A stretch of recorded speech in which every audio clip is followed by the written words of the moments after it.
Imagine your life is in danger. The only option is to flee your home, leaving behind everything you know and love. Whole families are being torn apart. In the midst of chaos and uncertainty, we are there to help with emergency aid, food, shelter, clean water and sanitation, education, legal assistance, and protection from violence. We protect those displaced from the world's most dangerous conflicts, reaching almost 10 million people in over 40 countries.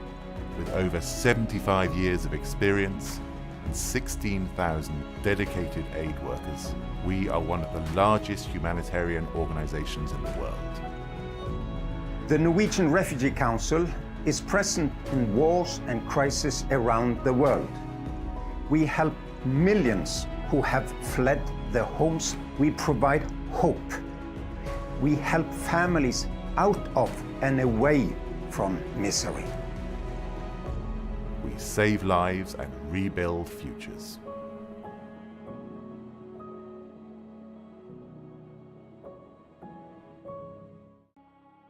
Imagine your life is in danger. The only option is to flee your home, leaving behind everything you know and love. Whole families are being torn apart. In the midst of chaos and uncertainty, we are there to help with emergency aid, food, shelter, clean water and sanitation, education, legal assistance, and protection from violence. We protect those displaced from the world's most dangerous conflicts, reaching almost 10 million people in over 40 countries. With over 75 years of experience and 16,000 dedicated aid workers, we are one of the largest humanitarian organizations in the world. The Norwegian Refugee Council is present in wars and crises around the world.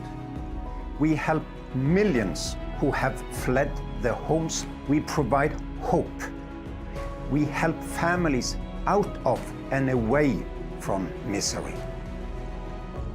We save lives and rebuild futures.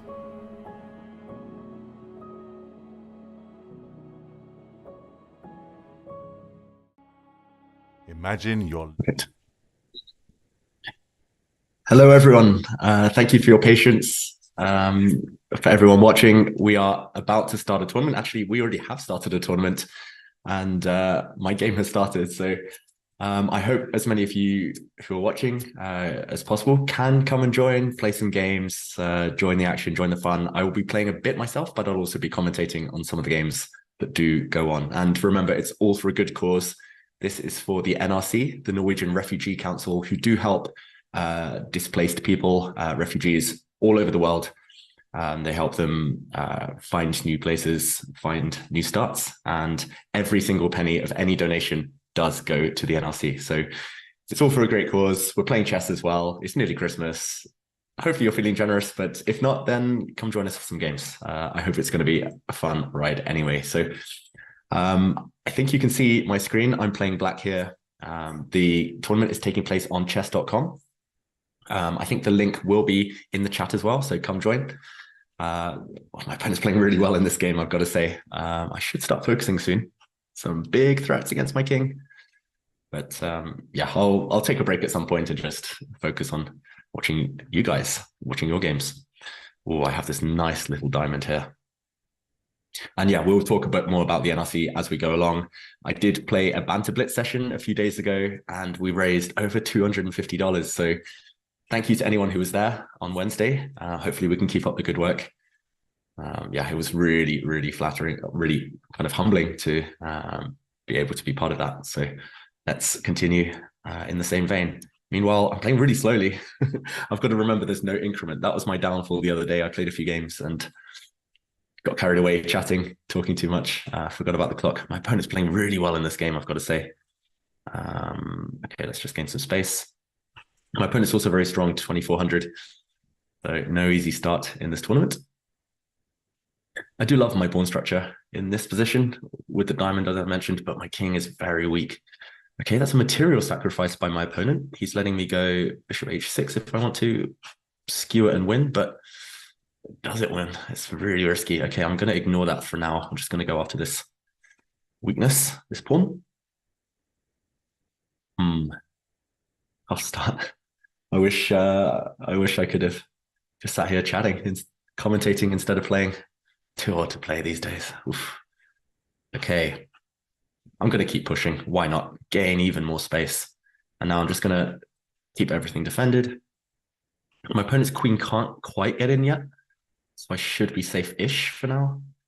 But yeah, I'm not sure how long that will continue. Really don't like this backward pawn. Yeah, I said my opponent's queen couldn't get in. It is trying. My original intention was to drop back with my bishop and swap off. I think that's okay, just to defend here. I just realized that this pawn is on through. Oh gosh. Okay, really have to start focusing now. I'm not sure it might be too late. Queen h3, great move by my opponent. I will catch up with the YouTube chat as well. That's where I'll be focusing. I'm playing really badly right now, but I will be focusing on the YouTube chat soon. Okay, it's time to just get the queens off at any cost. I'm giving up 2 or 3 pawns in the process, which isn't great, but okay, counterattack. Let's hope my opponent gets nervous. I should have gone with the other pawn probably, but big threat. He can drop back though. Ooh, wow. Okay. Ooh, what's happening here? I'm back. I'm back, baby. Ooh, big threat. Does he see it? Does he see it? I think he has to be a bit careful here because I'm threatening to take and then go e2 and make a new queen. And oh, if that works, he's so lucky. Oof. This is the most crazy game I've played in ages, and it just happens to be at the start of the session. Okay, that's a check. He has to go to h2, otherwise I queen with check. He's threatening mate on h7, so got to be really careful here. This wasn't what I wanted. Now he has to go here. Oh my god, I could have promoted to a knight. I was winning. Oh. Now I have no time and a lag. Not a great start, gotta say. Queen c6 now wins and promoting. Oh, okay, didn't find it, but I have no time, unfortunately. And there we go. Yeah, my opponent makes a new queen. And I'll let that one go. But just to show you guys what could have happened there, if I can do this, in this position, multitasking is hard, guys, but in this position, after takes, I could have promoted. Oh, I have auto queen on as well. I'm not sure how to change that. I could have promoted to a knight, check, and winning the queen. That would have been a beautiful finish. Gotta wake up. And well played to my opponent, though. Party chess, very strong player. And yeah, let's get back into the action. But there are over 200 players playing, so this is a great start. It's still early days as well. It's a 3-hour tournament, and you can join anytime you want. You can leave whenever you want. So even if it's just 5-10 minutes, if you want to get a few games in, come join us. I will be trying later on to go on a streak, and I'll try to do as well as I can in the tournament. But the main priority here, remember, is donating to that good cause, donating to the NRC. So, okay, I'll start another game. I'm a chess player. I'm competitive. I want to make amends. I want to, yeah, any chess player hates losing, right? But okay, meanwhile, I'm going to be following the YouTube chat a bit. I'll try and catch up with the Chess24 chat as well at some point. Okay, I played the Sicilian in the last one. Let's play the modern. Hi to some of the people. I already see some familiar names in the YouTube chat. To Jitendra, I mentioned it's a 3-hour tournament. It's an arena tournament, so you can build up points based on going on winning streaks. So you get more points the more games in a row that you win. You often get paired against someone with a similar rating, as far as I know. So it's easier to kind of get some momentum going, build up. But the better you do, the stronger the opponents. It is a Swiss tournament after all. And meanwhile, bit of a weird pawn structure here for black. I'm a bit cramped, but I have some nice squares for my knight. Millicent Vin. I don't know how to pronounce that YouTube name. Thank you. I definitely need some luck in this tournament. As you saw in that first game, multitasking is hard. Yeah, friendly fire lolling at my auto promote. I don't know why I have auto promote to queen on. That's probably the first time I've ever needed to promote to a knight in a blitz game online, and I didn't know how. I mean, like, firstly, I didn't see that I could promote to a knight until like 1 second after I moved. But okay, here I have the bishop pair. It's something I talked about when I did the banter blitz the other day. Anytime I get the bishop pair, I'm very, very confident. Okay, I could take with a bishop here, but then I have a backward e-pawn. I'll just keep my pawn structure nice and compact. This bishop looks a bit silly, but I'm going to reroute it. I'm going to move my rook across to the open file, reroute it to this diagonal later. And yeah, anyone who's watching the stream, feel free to ask questions, to just tell me how you're doing in the tournament, anything at all. Ask about the NRC. Tell me what your Christmas plans are, your New Year's resolutions, anything. We're just here for some fun. It is Friday night, so I know a lot of you have other commitments. A lot of you are busy. A lot of you are playing in the tournament, so it might be hard to type to chat, but oh my God, it's really hard to play. I was thinking my opponent's just giving me a pawn for free, and no. Oh my God, it might be time to sacrifice my queen. Double attack. Yeah, I should stop reading the YouTube chat and start focusing on my moves. That is a really nice trick by my opponent though, Katalin Konan. And now I just have to find some tricks. Do I give up my queen? Ugh. Yeah, okay. I mean, playing a piece down, if I let my opponent take here, is not much fun. So I'll go down in style. I'll go down in flames. So Prasanna says, hi, big fan. Thank you. I hope you're a fan of my commentary in general, not the horror show that's going on the board right now. My opponent's just playing great moves. I think I had a small advantage before I made that one blunder. Oh, now there's some tic-tacs, some tactics against this knight. But I do have a bishop and 2 pawns for the queen. It's not enough. I will try with my bishop pair to cause some damage. And remember, it is, after all, a blitz tournament, so there will be chances to flag the opponent later. I might try that. At the moment, I'm playing with a new mouse, and because I'm moving flats right now, I don't have a mouse pad either. Mouse mat. So it's a bit of a sticky situation. It's not ideal with the blitz skills.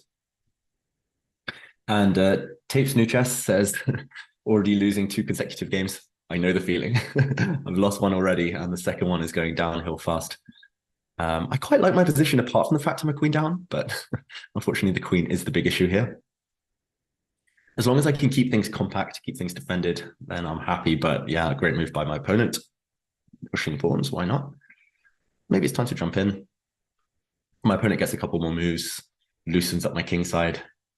It's going to be disastrous. So, okay, I'm going to pretend that this pawn's going somewhere. It really isn't, but I've got to try something. Okay, now e4, probably a good move, but it looks a bit loose, a bit weakening. Attacking my knight. Okay, I have a trick now. I can hit the queen, and I'm getting time. Next move, I'm going to bring my bishop in, and I'll win some material back. Again, I'm not sure I really want to part with my beautiful bishop pair, but I am a queen down, so I need to do something. Okay, let's get this rook into the game. If this bishop could just spread its wings and fly, then I'd be doing great, but yeah, swapping pieces again, it's not ideal. Okay, I've got to be very quick. I'm going to try and put my bishop here to cover this square and then push my c-pawn. It's a very good move. Again, I could take here, but I don't want to give up the light squares. Oh, some questions flying in now on the chat. I will answer those as soon as I've tried to swindle my way out of this disaster. Now, this pawn's dropping there. That's an issue.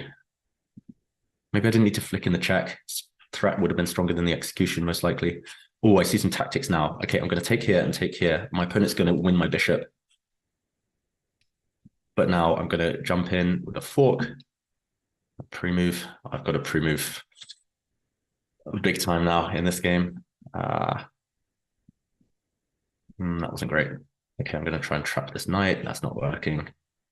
My opponent's so quick. Oof. I guess my opponent, yeah, I mean, strong player, first of all. But, okay, I'm going to get greedy and grab this. Oh, that's a trick. But now I can win a knight. Oh my God, my opponent could have won the knight back.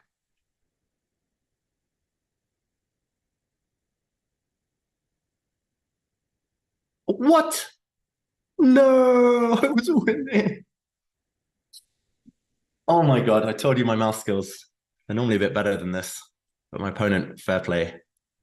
It is really hard to move and talk at the same time. So yeah, well done to my opponent. This has been the worst start of any tournament I've ever played. Oh, I forgot on chess.com as well, you can make more than one pre-move at once. Oh, that's what my opponent was doing. Whoops. I do, yeah, I haven't played too much on chess.com lately. Takes a while to get back in the swing. So, okay. 3 blacks in a row, though, to start this tournament. That is brutal. Okay. Do I take some risks early in this game? Bishop g5, I've never seen before, I must say. Okay, I'm going to allow my opponent to double my pawn structure. No? Okay, if he doesn't double now, then I'll defend this knight with my bishop. I do love that pawn structure. If my opponent had taken this kind of 4-pawn formation, it means you can pretty much never get checkmated. This is a sneaky move, meanwhile. Let's stop that plan. And meanwhile,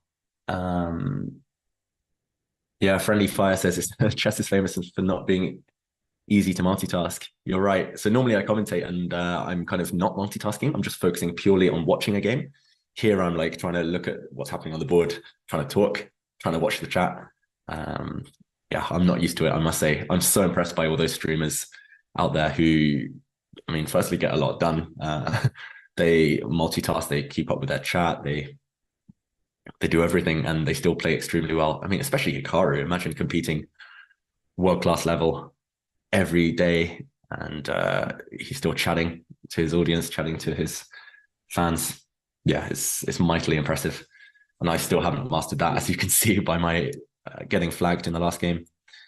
Okay, this one I've played so slowly again. Oof. But I do have a nice position. Now I can blow open the center. I think it works out quite well because my pieces are very ready for this. Yes, I have an isolated pawn on d5, but my pieces look very well placed. This bishop, a bit dozy, a bit asleep, but it's a long-range piece. It can spring to life later. Now, again, I could... Wait, what did I just do there? I heard a noise. Did I click? No. d4 is a move. Knight c4 is a move. Let's try and profit from this pin. And if he does take with the bishop, I'm going to get the bishop pair, which I mentioned I love. And I've corrected my pawn structure. So nice pawn chain now. Later, if possible, my bishop can creep in. Rasmus says, didn't recognize me without my glasses. Yeah, you're right. On the Champions Chess Tour, I do usually wear my glasses because I'm blind as a bat. I need them. Here you go. Well, tangled with my headphones. I'll wear them for a few minutes just in case people don't think it's me. Yeah, bishop b7, bishop pair. Small advantage for black, I think, here, but I'm really behind on the clock and I'm on a losing streak, so I need to up my game. I'm defending everything for now. It's not easy to win with 1 minute this position, though. It will take a while to grind my opponent down, and that, again, that's a weakness of mine. I like my long games, my long end games, and I can't do that with no increment. And normally when I do play on chess.com these days, it's Entitled Tuesday, where you get 1 second after every move, which is essential, which is really important. It means I can go down to 1 second and I still feel confident about moving. F4 now. Okay, for the first time in this game, I feel really confident. So weakening. I shouldn't speak too soon, though. I feel very confident, but still no clear plan. Okay, but now my opponent has let me gain time against the queen. Now I'm going to win a pawn at least. Looking good. Hi, Randy. Hi, Obi-Wan Chessman. Hi, Rishab, Zulu. Lots of you here in the chat today, which is fantastic to see. Okay, I'm going to be greedy. And now my opponent's going to go here to hit my queen. I think I can safely swap off. My knight in the center defends this key f6 square, which is nice. Next move, against most of my opponent's replies, I'm just going to shuffle across just to prevent any checks on f6. Now I'm going to start to motor forward. Again, I'm so slow though, and I think all my opponents have mastered the pre-move, the art of the pre-move. Okay, I'm going to counterattack now. I'm defended here. Now 2 pawns under fire. Ooh, surely there's something now. Feels like I can go on a mating attack. King f6, maybe g4. Ooh, f4, there's knight e6. Oh no, I just there's a lot of knight forks here. So my opponent, I think, has blundered, but he got away with it because now after this one, I can't take his knight. Yeah, so okay, I'm gonna have to. I'm winning. Oh, I'm gonna have to swindle my way through this one. I still think I'm doing okay, but it's not as good as it was. My opponent's knights, they're not great, but they are tricky. I'm threatening this one, however. So we will see. Let's take. And I'll pre-move that one, even though it's probably not a very good move. Not ideal. My opponent wants to draw. I'm going to try and avoid that temporarily, but I don't think I can avoid it forever. I'm really playing with fire now with 13 seconds left. It feels like I'm about to get mated as well. I should have gone to another square there. I'm going to come across. Whoa. I think I'm winning, but it's not so easy. Oh my God, my rook was hanging. Oh my God, this has been the worst session of my life. Again, if we go back a second, so this position, I thought it was the same thing, bishop c8, but actually if I take here, I think I'm winning a piece because bishop c8, I pin, and I was looking at this variation and I was like, okay, he can defend his rook, and here, maybe he can run with a pawn, but I think I'm quick enough, I just win the piece. Whoops, win the piece. But unfortunately, I played it in the wrong order. And this has been the worst. I've also thrown away 60 rating points on chess.com. Oh, okay. The winning streak starts now.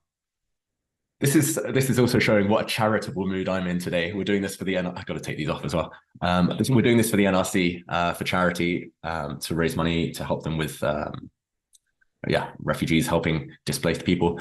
But I'm also clearly just donating my rating points to everyone who wants them. So yeah, come join the tournament, guys. Come take my rating points, please. So, okay, let's catch up with the chat. Yeah, Randy, you're right. Maybe I should focus on one thing at a time. Chess is hard at the best of times, let alone when you're chatting away. Okay, meanwhile, my opponent's giving me a pawn, some checks in the air. Also, how do I cancel these arrows? Also, my opponent wants to take this pawn on c5 because the bishop on b2 is hanging. So it feels like my opponent might have prepared this. He's played so quickly. Let's just give the pawn back. My opponent can have that pawn. I'm just going to get developed. I'm tired of tired of complications. Okay, wow, I've fallen really behind with the chat. Thanks for the questions, thanks for the comments, everyone, and the support, despite my horror start to the tournament. Okay, now I have a beautiful position, pawn center. These knights are a bit dumb, but as you guys have seen, winning better positions is not easy in Blitz with 2 minutes. Okay, I'm going to start pre-moving some stuff. I have to speed up. And okay, I'll bring my rook across. I'm expecting him to open things at some point because he kind of has to. Otherwise, I'm just going to slowly squeeze. Okay, no back rank checkmates. Give my king some breathing space. And okay, I'm going to slowly build up for this pawn move. This is my only isolated pawn. Knight g5. Whoa. Okay, take those double pawns. I'm very happy with that transition. And my opponent has pawn weaknesses here. I mean, these two are targets for a minority attack. I'm going to try and get the queens off. I think I can force the queens off now because I'm also hitting this weakness. Yeah, this is granddad chess, old man chess, as I say, but effective. So I've won a pawn. Playing a bit better, a bit quicker now. And okay, just checking the chat. Ooh, bishop takes f3. Yeah, maybe I was a bit careless with my move order. I should have taken on b7 first, because now if I take on f3, I think my opponent can get away, knight takes f3. I think my opponent can get away with taking this pawn. I didn't have any good discovery with my bishop, and that gets complicated. I can take this guy. Okay, I'll go for it. I don't really want to weaken my king. G takes f3 is probably, I don't know, objectively the best move, but okay, the chat. So David, you're a G. Love your input on the tour. Please do more content. Yeah, as you guys can see, when I do content, it tends to backfire. Oof. But yeah, I'm genuinely thinking, this was a discussion the other day in the Banter Blitz. I'm thinking of doing a bit more streaming in future. I do need to practice clearly the multitasking, the chat, the chess, but oh, there we go. First win of the day. I hope you guys have won more games than I have, but thanks for the game, Vladislav. Yeah, so streaming. I was also thinking maybe streaming some educational kind of content where I'm working on chess, I'm studying chess myself, but you guys are there for the journey, kind of studying with me. We both learn together. Okay, I'll play the birds opening. I mean, that's something I was considering a while ago. Just let me know if you think that would be a good idea in the chat. Maybe, for example, I'd be going through some Chessable courses live on the stream, and you guys would learn, hopefully, along the way. We'll learn some openings together, practice some tactics together, endgames. It could be anything, really. Yeah, so that was just one idea I had. I'm not sure I have the... e5 is a good move. I'm not sure I have the discipline to kind of stream every day. That's another thing. I'm not sure I have the time. But that could be a fun little way to be productive. Anytime I do get, if I want to study chess rather than study on my own, why not share it with you guys? Meanwhile, my opponents, I mean, we've played kind of a reverse Dutch defense. My opponents played very well, but the king is still in the center. So I'm going to try and take advantage by opening as quickly as possible. My opponent just doesn't care, which is probably the right attitude, to be honest. I'm going to take this pawn. Yeah, now unfortunately, if I take here, then this is a skewer. And still no good discovery, no good moves with my knight. Okay, I'll just defend this pawn. My opponent's really asking me to fall into this trick, falling into the pin. I'm going to say no, thanks, but no thanks. But yeah, if I don't manage to get the queens off, I'm just going to be worse. This pawn is a big target on the open file. My opponent rightly says no to the queen swap. I was bluffing there. Yeah, my opponent's playing very well in these games. This pawn is a big problem, I've got to say. I don't really want to advance it. It blocks my bishop's potential. But what else? I put my rook here. Something bad is going to happen. If I put my rook on e1, then something bad is going to happen here on the diagonal. Sorry for all the arrows, guys. Don't know how to, that's how to cancel them. Okay, I'm going to push. It's ugly, dark square, weaknesses everywhere, but you got to do what you got to do. Okay, now I'm going to hide from any checks. Ah, Juan, it looks like one of the games I've played was against you, and you beat me. So well done to Juan in the chat. I'm not sure which game that was. But either way, I've had some roller coaster games so far. See, if I was more confident and in a better mood, I'd play d4 and push my pawns, and I think I'm doing okay, but I'm going to take here just because it's been going a bit wrong so far. I just want to escape this game with a bit of safety. Friendly fire, yeah, lack of increment. It kills my game because half my game is built on kind of long-term endgame strategy, that type of stuff. But lack of increment, it's maybe more fun for the fans, so I understand. Yeah, this tournament, it is 3 minutes. It's all about just getting as many games as possible. Meanwhile, this position is probably just dead level, but I have some ideas against this f7 pawn. I'm going to try later to gang up against it with my bishop. Not easy to do right now. Oh, my opponent wants to bring his bishop behind and win this pawn. That's a very clever move.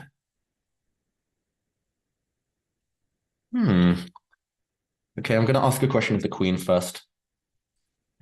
Depending on what black does, I might block. No idea what to do now. Spending way too long as well. Trying to talk through my thoughts, my moves. Okay, but now, yeah, I'm giving up e5. Feels like I should have some pressure though. Maybe the bishop just drops back. Yeah, my opponent, again, all of my opponents today have played extremely well. Just lining up some tricks maybe against the king. I mean, again, I think I'm doing okay here. I don't think I'm worse, despite being a pawn down. I've got compensation, but the clock is the factor here. Okay, I'll give my king some breathing space. Stopping rook g5 ideas. I'm going to get flagged. I can feel it. I could feel it in my fingers. Okay, let's go to a safe endgame.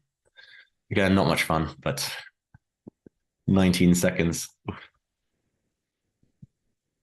don't know where I went there, actually. Okay, I'm going to try and... Ooh, my rook is down. There was a free pawn. Oh, I'm panicking now. Okay, I'm defending everything. Okay. My opponent was threatening to take this pawn with check because there was a pin. But now I'm just going to come back and keep things safe. Maybe I could have gone for more. Maybe I could have gone for some checkmating ideas. Maybe I will still. Bishop e4 was just very strong there, by the way. Oof. Should have won this game. But yeah, we'll see how it unfolds. What my opponent should do, he should try and give up some material, avoid any checkmates now. I think he has to take, I'm going to pre-move and take this bishop back. Otherwise I win immediately. So I am winning this position, but I don't know if I've got enough time. Okay, get the rooks off now. 7 seconds, it's a race. Okay, I'm just going to pre-move some quick. I'm only going on light squares now. Oof. Okay. Oh, I pre-moved the wrong one. Okay, I'm still not sure if I'm winning now though. Definitely not winning now, but I'm not losing either. Oh. Yeah, okay, it's a draw. Luckily, chess.com, I knew they have this rule. If you don't have enough material, my opponent has a bishop, then they can't win. So as soon as I got rid of the last pawn, I was happy to make the draw there. Sorry, I'm going a bit silent as well. Oh, it's stressful playing with no time. And yeah, I mean, I had a winning position in the endgame, but well done to my opponent for defending. I think I'll play 2 more games maybe, and then take a small break and watch some of you guys play. Some huge scores at the moment. People are racking up a lot of wins. Look at this. Mr. Greyman, 8 out of 8, 29 points. Congrats so far. Doc Holiday as well. Game Man, very impressive stuff. 23 points already. So Zuolo Chen asks, is there another way to donate? Oh, hey from Singapore. Yeah, greetings. I'm in Norway, but I'm actually half Singaporean. So hi, Zuolo. I know that was a few minutes ago, that message, but great to have you with us. I think if possible, someone could put the link to donate in the chat. That would be great. The producers watching or anyone who has donated. Yeah, as you guys have seen, multitasking is not my strength. So if you could put that link in. The NRC, they operate outside of any politics, outside of any government. So there's no, there's no sway in that department, which I really like. It's decentralized there, and they help people all over the world, refugees who have been displaced. So it is a great cause, and especially this Christmas, we got to remember there are people less fortunate than us. And yeah, I mean, of course, no pressure, only what you can afford, but every penny is appreciated. Meanwhile, I'm playing the C3 Sicilian, one of my favorite openings. My opponent has given me a pawn, I think. I'm going to win this pawn next, but Black will get some compensation. Black has the bishop pair. Mike, yeah, I'm not sure I'm a good man, but yeah, anything I can do. Millicent Vin, yeah, Christmas spirit. I've been a very Christmassy. This last few days, I've been helping to set up a tree. I've been buying presents for my loved ones. It's the first time I've really done this, I've got to say. In the past, I've been lazy with presents. I get my Christmas presents for friends, family on Christmas Eve, last minute, whatever's left in the shops, whatever's on deal, on bargain. But yeah, this year I've tried to get into the spirit a bit more. And I've been loving it, watching some Christmas movies, Love Actually, The Holiday. It's been a nice few days. Taking some time off chess. As you can tell, I'm very rusty right now, but yeah, I'm hoping all of you guys as well are enjoying Christmas. Let me know what you're doing. Lightning emojis and M. I'm not sure how to say your YouTube name. What happened to my stream? As I mentioned, it might get going 2023. Let me know what you think would be best or what you would want to see if I do start streaming. I'm also a bit of a tech noob, so yeah, opening Google Chrome is one thing I struggle with, let alone setting up a stream. But yeah, I'm hoping to master the tech side of things, and then maybe at the beginning of next year. Just getting rid of the bishop pair here, swapping pieces off. I'm going to plant my knight into this monstrous d6 square. On d6, it will be what we call an octopus, an octo knight, covering loads of squares.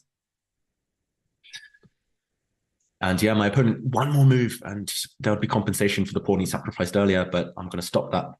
And okay, the bishop can sit on this square, but I'm going to lock it out. And this knight also stops the black rooks from activating, for example, to e8 or c8. So I'm very happy with my position. I might even pre-move. I think this is a safe pre-move. Rook e1, there we go. He hit my rook. I moved it out the way. Tapes New says, I'm not the only one who's blundering. Good. I don't feel alone now. And remember, this is for a good cause. I'm not trying to win the tournament, although I'm getting a bit more into the spirit now. This is for fun. I'm just kind of trying to chat, explain my games, hang out with you guys.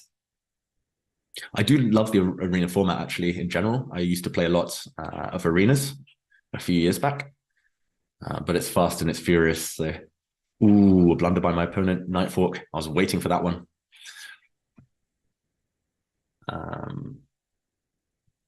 Okay, the winning streak. Is it on? I need to get on a streak in order to catch up. Look at this, Mr. Greyman, 9 out of 9. Some 7-game streaks here by Doc Holiday and Basic George. Fantastic stuff, guys.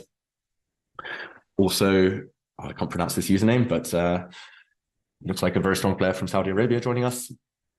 I'm now playing a Polish opponent. Yeah.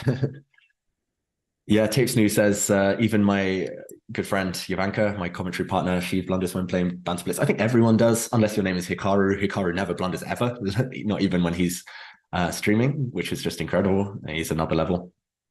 But yeah, the rest of us are mere mortals. I mean, we've got one eye on the chat, one eye on the game, and it's hard to multitask. But yeah, I mean, I'm enjoying these games no matter what the result, either way. Okay, my opponent's playing some very attacking, very aggressive stuff here. Can't really remember my opening variations these days. I don't play too much, but I know that this is supposed to be decent for black. The main move here is to move white's bishop. I don't think white should take this knight because black gets big pawn center. Okay, this is a known move as well. I'll drop in and I'll retreat. And I'm going to no, I shouldn't pre-move castling just in case he attacks my queen. That would have been bad, but luckily that square was covered. Okay, Juan says the Karu Khan. Okay, Juan, yeah, good game. Yeah, I think I was doing quite well in that one, but you got me in the end. Well done. I'm getting some advice from some people in the chat. I appreciate it. I will look at the captures. I will look at the checks and threats. Yeah, and not the last game, but the game I played before that, it did end in a draw because my opponent only had a bishop. And you guys are right. Car06 does say on Lichess, another playing platform, that would end in a win for my opponent. But that's the differences. There are different kind of quirks to each platform. I love playing on chess.com. I love playing Lichess, Chess24, everywhere, really. But they all have differences. Okay, I'm just going to swap everything off now and break up his pawn center. And okay, 27. So we have queen and knight against queen and bishop. Normally I prefer queen and knight. They're more flexible, versatile, but my opponent's bishop has potential maybe if the lines open up. The question now is to go this way with my knight or this way with my knight. I'd put pressure rook a4 as well. I really want him to take this pawn. I really want him to. Okay, I'm just going to wait. I'll bring my knight in. I'm kind of hoping he pushes pawns to give me a target later on. Okay, Rasmus says, you'd love to see me teach, either streaming or YouTube content. Did I see Anna Rudolph teaching John Urschel chess back in the day? Yeah, I think I tuned into some of those streams. John Urschel, yeah, great supporter of chess, great chess player, of course, many talents. Yeah, Anna Rudolph as well. I saw some great, she's a great streamer, a great friend, and she does a lot of entertaining streams, educational streams as well as fun ones. But yeah, I'm just trying to kind of brainstorm some ideas. My opponent's trying to get the queens off now. I'm slightly tempted to push this pawn and try and round this one up later, but it's a bit of an intruder. But okay, I should play it safe. As you guys have seen, I'm not in great form. So when not in great form, I try to steer towards endgames. Well, I can barely talk even. Okay, now I really want to go rook a4 because it feels like time to try and force my opponent to take and settle the tension. The other kind of method here that I could consider is to push and block things up. Hope my opponent has a bad bishop. Okay, I'll wait. I'll keep my options open. I think I still have the opportunity to block later. I don't really think I should be scared of pawn takes pawn because that increases my pawn mass in the center.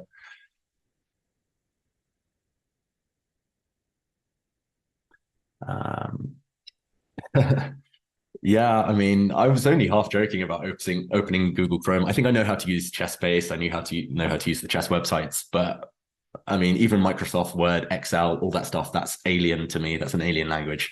I really aren't, I'm not the greatest tech person in the world. So this rook isn't really coming in. I really want to get this rook back into the game though now. Okay, I've done the hard work. I've forced my opponent to give me nice pawns. Now I'm just going to drop back, just going to swap one pair of rooks. And maybe even just put my rook on d7, cover everything, and slowly build up. I'm ahead on the clock, which is like a miracle, as you've seen so far. Okay, rook e6. Nice looking move, but does it do anything? Don't think so. Okay, what's my opponent trying to set up? I mean, I can block the bishop out anytime I want. The thing is, I'm not sure I should rush. Should I swing across? Ooh, maybe my opponent's idea is to put the rook on d6, try and distract me and then win this pawn somehow. Okay, I'll just defend everything. Still very calm. 30 seconds against 23 seconds. I should be okay on the clock. I say should because it's not been pretty so far. But now my opponent's finally, I think, got impatient. And now look at these monsters. Oof. Can I even advance here? Okay, I don't need to be flashy. I could just drop back. Again, I could kind of go to a safer square, but why not? And my opponent's now definitely going to try and pin me. Oh, he tries that one. Wow, but this walks into a fort. And yeah, my opponent can take back, but what are you doing about these runners? Okay, I'm going to pre-move. New queen. So this one was a long grind, and I was trying to talk you through my strategy, my ideas at the time. In the end, it became a bit of a waiting game. That's what you have to do against these really strong opponents sometimes. You have to just keep the tension until they crack. My opponent, I think, got frustrated because I wasn't doing anything. I was just slowly sitting on the position, improving my pawn structure, improving my pieces. Oh, my opponent's called no flagging, please. You know how this game is going to end. He's definitely going to flag me now. So Tao 2 asks a really difficult question. David, do you think you will survive the merger? I don't know what you mean by survive. I mean, I'm pretty happy with my life. I'm still breathing.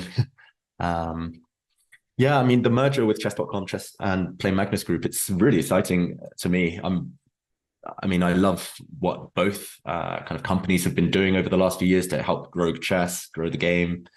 Yeah, they've given so many opportunities to professional players, to professional streamers, to everyone involved with the chess world. So I think there's a role for everyone. Maybe my role won't stay the same. The commentary on the Champions Chess Tour, that's going to grow, change, expand. But it's not necessarily a bad thing. I'm pretty realistic. I know that in chess, you have to kind of adapt to survive in a way. And yeah, I'll find my place, as I hope all of you will as well. Like, I hope you've been enjoying what the companies have been doing. And oh, my battery's going low. Is my laptop not plugged in? Sorry, guys, 1 second.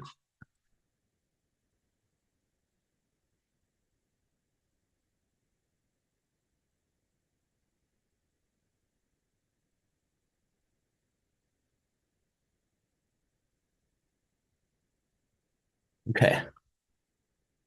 Oops. I think I'm charging now. I think I'm plugged in.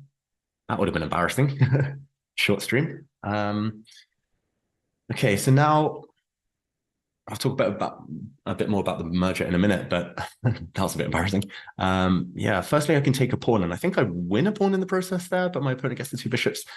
This looks very tempting as well, lining up the queen and bishop against h7, but my opponent can drop back knight f6, attacking my queen, defending everything. So I'm going to try this one. I don't think I need to. It's probably just an equal if I didn't go for this, but let's try. Why not? It looks like a Greek gift sacrifice, but I couldn't go for checkmate there. I just have to grab this knight. I pre-moved. I think maybe I shouldn't have pre-moved. Maybe I should have dropped a knight g5 check. That would have been, I think that would have been winning. Or maybe stronger even than what I did. I can still go in. And that is too tempting to resist. Okay, a check. I think he has to come out now. If he goes back, he's going to get mated there sooner rather than later, I think. But yeah, if he comes out, then at least I have a target. Probably have to lose a bit of time with my queen. This one's getting tactical, and it didn't help that I lost like 30 seconds trying to work out whether my laptop was charging. Where to go? Okay, I'm going to drop back here and try and swing across. It's probably not the best choice of square, but I've got to be quick. My opponent will flag me despite his username, if he can. Yeah, so the merger, I mean, there's going to be more tournaments. There's going to be more opportunities for people. Yeah, I think it's exciting for chess in general, and we'll wait to see the fallout. There's going to be months and months of speculation about what will happen, but I don't know if you guys saw the state of chess announcement on chess.com. It sounded exciting, and I'm very optimistic about the future for chess. So, okay, meanwhile, there's some threats here. So let's push Harry the h-pawn. One is Jakov saying, hey, do I play on Lichess? Yes, I think everyone has experimented with different platforms, right? These days, I don't play so much on Lichess. I tend to play mostly on chess.com, if at all. I don't have too much time for playing these days, but okay, there's an interesting opportunity here. h5 check, king takes, queen h3, king back to g6, queen h7, king f6, and nothing. So maybe I should just pretend I'm doing some some tactics against this bishop. This one is loose as well and undefended, so it feels like there should be some tactical opportunities. Wow, okay, he wants to come in. I'll just block. I don't really want to allow this. I mean, it doesn't look great weakening the light squares around my king, but I've got ideas like bishop f4 in the air, which I'll play now. Queen e6 check as well looks very tempting. Maybe I should have played it on the last move. Maybe that would have been even stronger. Okay.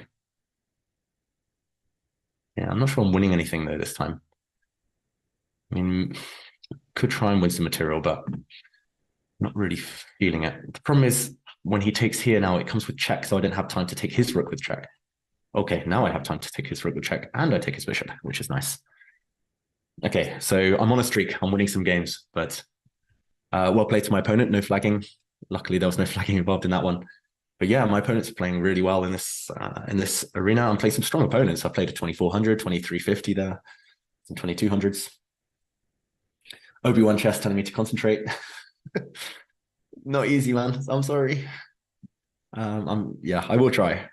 But okay, after this game, I'll stop and pause and watch some of you guys in action, commentate on some of the games, maybe especially Mr. Greyman, because a rating of 895, which, whoa, I clicked on him. How do I go back?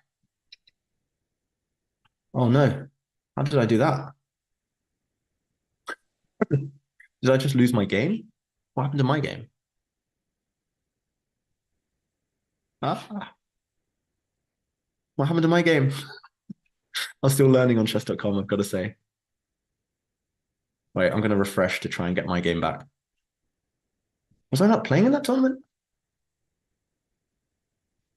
Sorry, guys. This is a bit embarrassing. Tell me in the chat quickly, how do I get my game back? I clicked on someone else.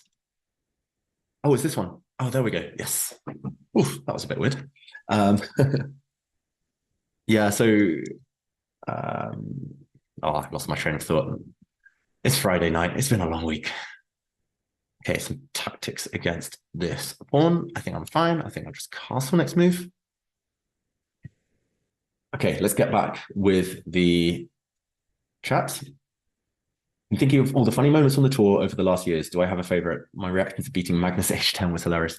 Yeah, beating the app, the Play Magnus app, was emotional. It had beaten me just a few months before, and I got revenge.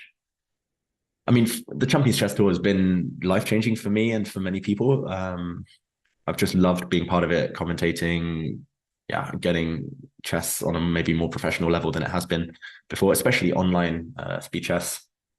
So I've loved it, but I don't know. There's many memorable moments. Playing this chili challenge against Magnus, that was fun, where we had to eat chilies after any capture.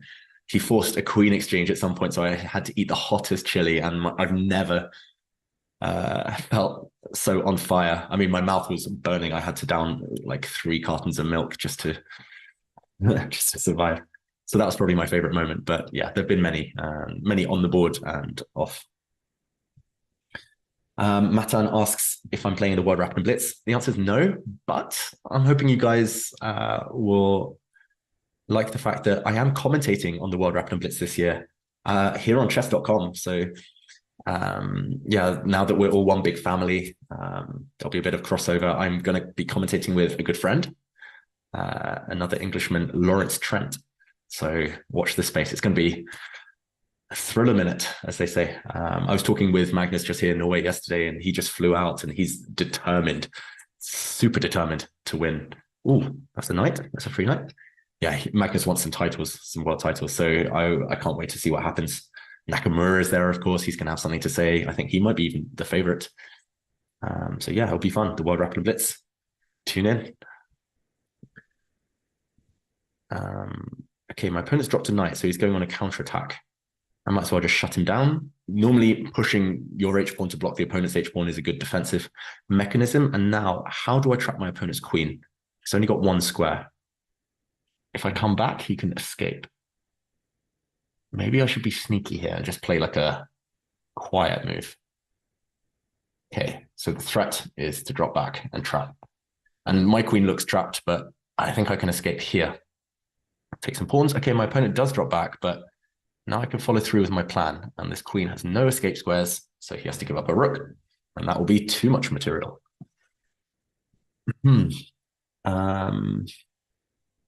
Luke Anthony, David, so nice to donate his time. Well, a lot of you guys, you've been super nice to donate, not just time to watch the stream, to play in the tournament, but also to donate to the NRC. So thank you. I will be checking in on that website in a moment. And there we go. And yeah, just before we go into my next arena game, I'm going to try and follow what's going on. So, okay, I will go to the standings. I'm going to click on Mr. Greyman. Oh, how do I do this? How do I follow his games? Is he playing right now? Is he in action? How do I do this? Games? Okay, let's follow. Oh, let's see Mr. Greyman. He just won another game. Okay, I'm going to turn off the engine and the lines because I don't like using engines here. To follow games, I like to see the human aspect. Whenever I play my own games, I always analyze with a friend or a coach first. Okay, Mr. Greyman, who's leading the tournament, remember, he's pumping up his rating as well. So he played this weird variation of, I think it's called the center game. It's like, it looks a bit like a Scotch. So White's queen comes out early, and normally they drop back to E3, but he's dropped back the whole way. And yeah, this opening isn't supposed to be great for White. This pin is very annoying, and often this pawn will actually drop.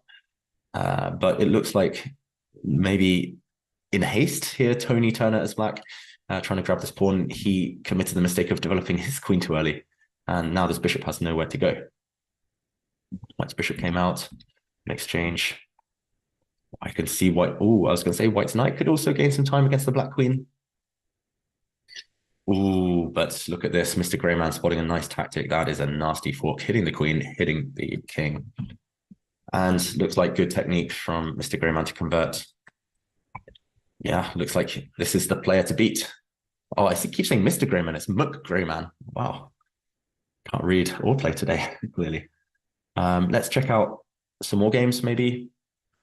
Who else is near the top right now? Basic George has been up there for a long time. So let's try and find Basic George's game. It's going to be somewhere here. Basic George, where are you? I don't know how to watch games. No, this is Basic George's profile. Help me out, guys.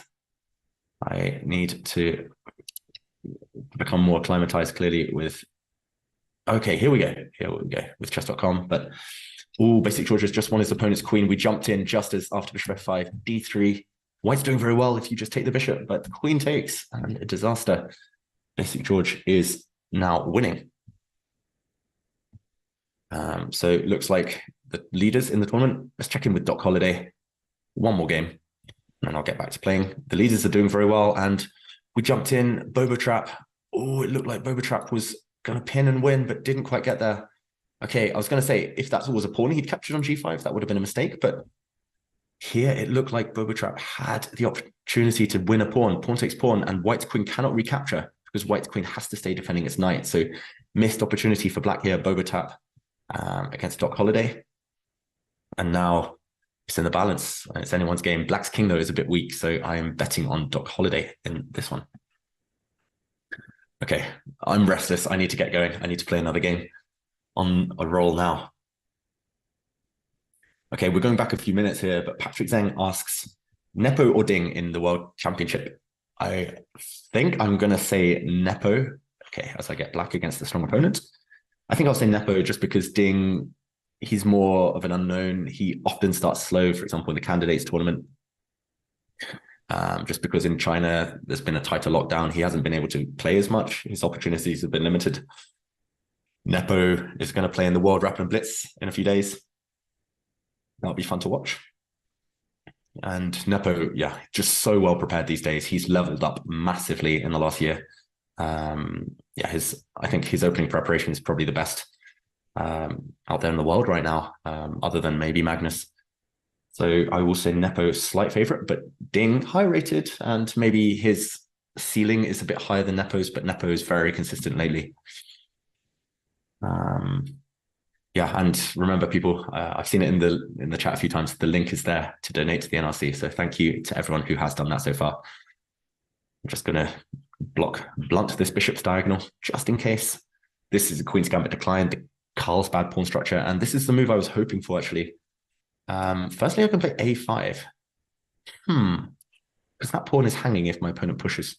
Okay, I was going to say I can play b5 as well, push my pawn to b5, and it looks ugly, leaving myself with a backward pawn, but that's a very typical maneuver. The knight comes into b6 and around to c4. Nice outpost, but I'll play a5 this time. Alexandra, why don't I stream more often? Because I'm so bad with technology. And yeah, a lot of commitments. I do teach a bit of chess. I write about chess. I play from time to time, and I commentate. So streaming, I want that to be the next thing, but yeah, the stars have to align, and we'll see in 2023. I also think I'm not I'm not as entertaining as some of the great streamers out there, the Levy Rosmans of the world, and the Hikarus. Yeah, the Bota sisters, some great streamers. Okay, so I was lining up my rook against my opponent's queen. Now the rook hits the queen as well, but I've got to be careful of some tactics with bishop takes here. I don't think I'm that scared right now. Am I scared? Because I could move my queen out the way if I don't want to walk into a fork later, but I'm going to call my opponent's bluff. If they take, I'm going to take here, and we transition into a position where it's two pieces, two knights against rook and two pawns. So my opponent might win a bit of material, but my knights will look very good there. Okay, instead my opponent keeping it tight and just attacking my rook, to which I will double up. Nice battery here. I'm getting ready to jump in. Maybe not yet, but my opponent's a bit stuck. Luke Anthony asks who my best friend in chess is. Difficult question. If you asked me a few years ago, I would say, I don't know. Oh, no, I can't phrase it like that. I have a lot of friends. I'm very lucky in the chess world. The chess community, as hopefully you guys know, it's very inclusive. It's very diverse. I've got friends from all over the world that I try and keep in touch with, that I see from time to time on the circuit.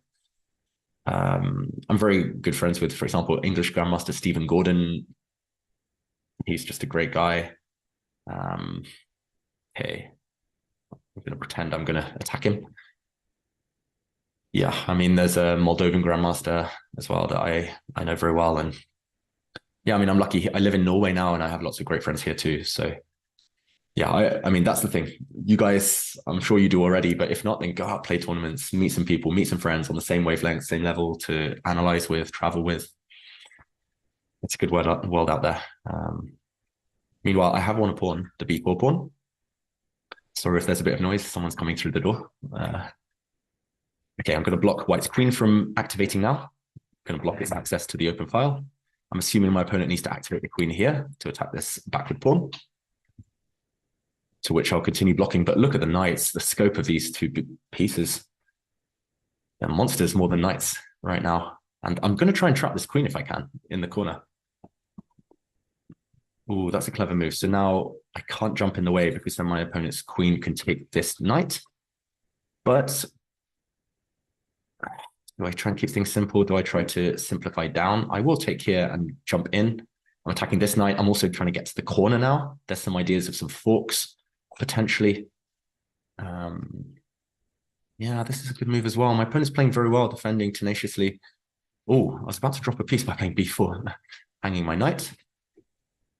Okay, I'm going to drop my knight back because it was a bit offside. I'm going to locate it on a nice outpost.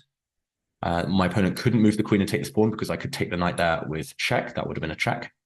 So my opponent rightly moves out the way. And now I'm going to jump in. I'm very confident here about my chances because I have, two connected pass pawns. And soon I'll start to push them. First, I'll drop my queen to this square. Yeah, I was going to say now I'm ready to start pushing my pawns. But unfortunately, my opponent blunders because now I could swap queens and these pawns run through. So 18 seconds on the clock. It should be enough to win this one. And my opponent does resign. My pawns were too strong. Thanks for the game, Luca. And slowly making my way up the leaderboard. It looks like McGrayman has been overtaken. Wow, Basic George on a 4-game winning streak. Congrats. Let's see who I get next. Okay, and a Canadian opponent. It looks like I'm doing a world tour at the moment, playing people from all around. Juanes Jacob says, big fan of the Champions Chess Tour and the song that drops between the streams. Yeah, we have some great music, some great tunes. Chess and music go well together. Yeah, I'm still a few minutes behind on the chat, sorry. But yeah, thank you for the advice from Matan on how to navigate chess.com. I'm still, learning the ropes.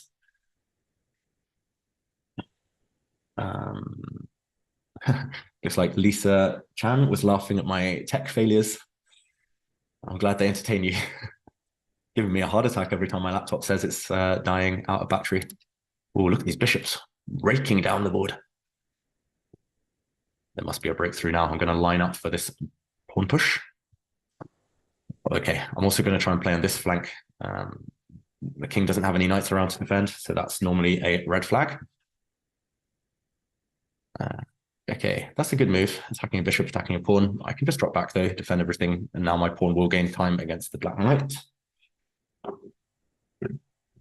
Okay, Jackie saying the rat. Is that my opening or is that just your favorite, I don't know, favorite mammal, animal? Whatever you call them.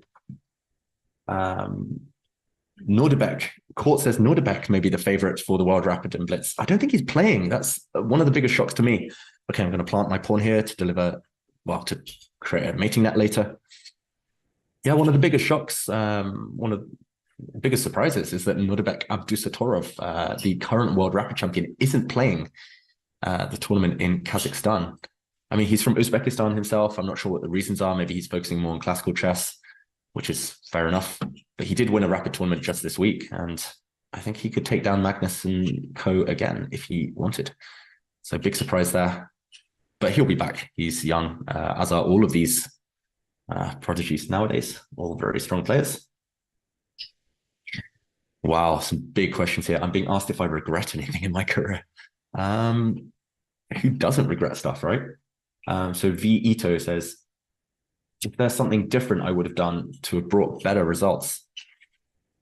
Oh, I'm going in now. Look at this king. It's really loose on the dark squares. My rook has access now. Some nice outposts looking good for white. Look at this knight as well. Ooh, horrible piece, almost trapped. But yeah, in terms of regrets, I kind of do have regrets, but I kind of don't at the same time, if that makes sense.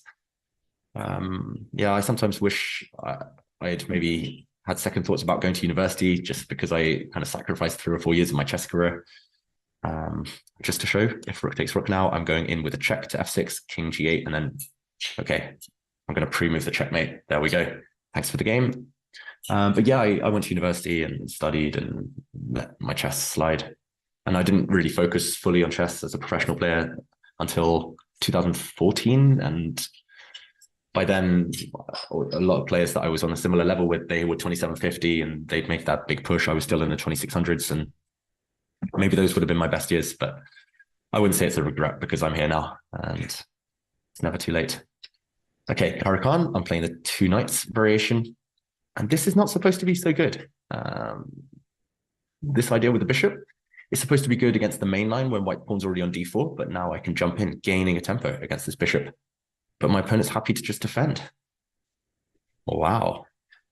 I must admit, I've never seen this before in my career. Should I take this bishop or should I just defend, keep the tension? I love the bishop pair. Let's gain some time against this black queen. Next move. Gaining time to develop. Oh, he's asking me to come in again. My opponent's very welcoming, but we'll see. I'm just trying to gain as much time as possible against his weaknesses. Ooh, now he's giving me a target. That's not a great idea. Often black's king is actually safe on this side, so expanding risky. Supradeep asks, who's my coach or second? Can I reveal one name? So I've got to say, I wish I had a coach. I wish I had a second. Unfortunately, because I'm not so much of a professional player these days, I do other stuff. Yeah, I don't employ anyone. I work with some other players. I've studied chess with some very strong players. I'm lucky in that regard. But actually, since the age of 12, 13, I have never had anyone who focuses solely on helping me, just because I'm a bit of a lone wolf. In England, that's how we do things. We just... yeah, for some reason we study alone, and that's maybe a handicap, and maybe that holds us back. I love what they're doing in India, in Uzbekistan, in the US, where they're kind of creating these this kind of group mentality. They push each other to become better. That's why they're doing so well lately. I should mention as well, this bishop has been on pre for a long time, but this rook would have been loose in the corner if a takes b5, so been surviving there. So I've won a pawn. I've done the hard work. Maybe it's time to come back. Or do I explode things open? Okay, let's go. I'm playing too slowly. I need to attack sooner or later.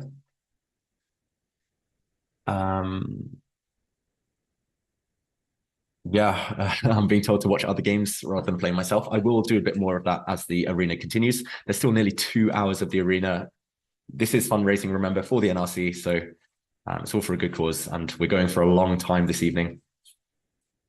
So we will get a chance to commentate on more games. I bet sports for a living. It says there are 9 billion people on Earth. 9? I thought we just crossed 8. But yeah, 1,375 active grandmasters.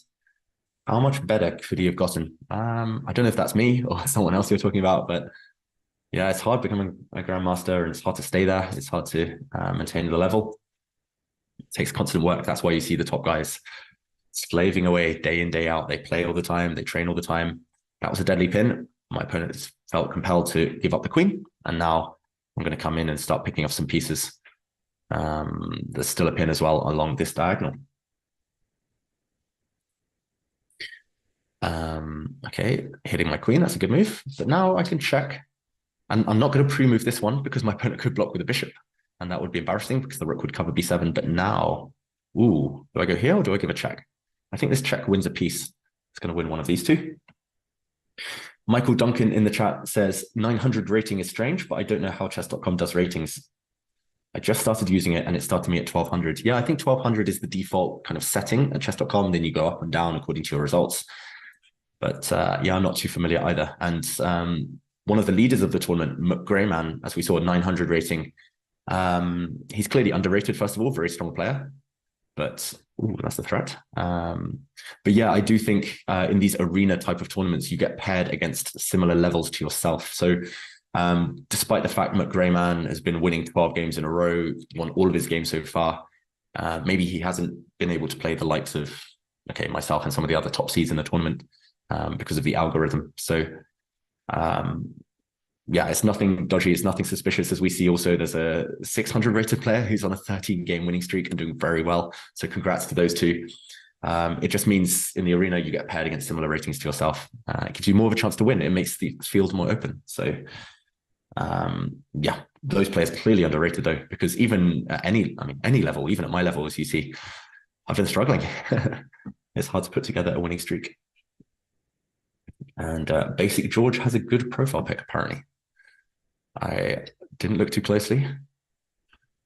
No idea who that is, but I'll take your word for it. Ooh, I really want to break through and get to that king now. There must be some checkmating ideas. It's hanging by a thread for black, but I don't see a knockout. Okay, I'm going to try and deflect this black rook. If rook takes rook, then I take this pawn with checkmate. Okay, my opponent's really upping the ante here. Okay, I'll take here, and the pawn is still attacked, so he had to move the rook. And now I'll take the knight. I'm getting closer. This knight check is coming. That's a check. If he takes my bishop, I'll give a check. If not, I'll give a diagonal check. I've got 10 seconds, but it should be enough. And there we go. Took longer than it should have done, but that is checkmate. Thoughts on Hikaru against Magnus Speed Chess Championship final? What a match. Well played to Hikaru, first of all. I think we do need to maybe revisit the stalling rules, but he didn't do anything untoward, and it was within the rules. So a lot of debate there I saw, but Hikaru deserved to win. I think Magnus himself admitted that. Just a great match. Great to see two of the best players in the world, maybe of all time, compete.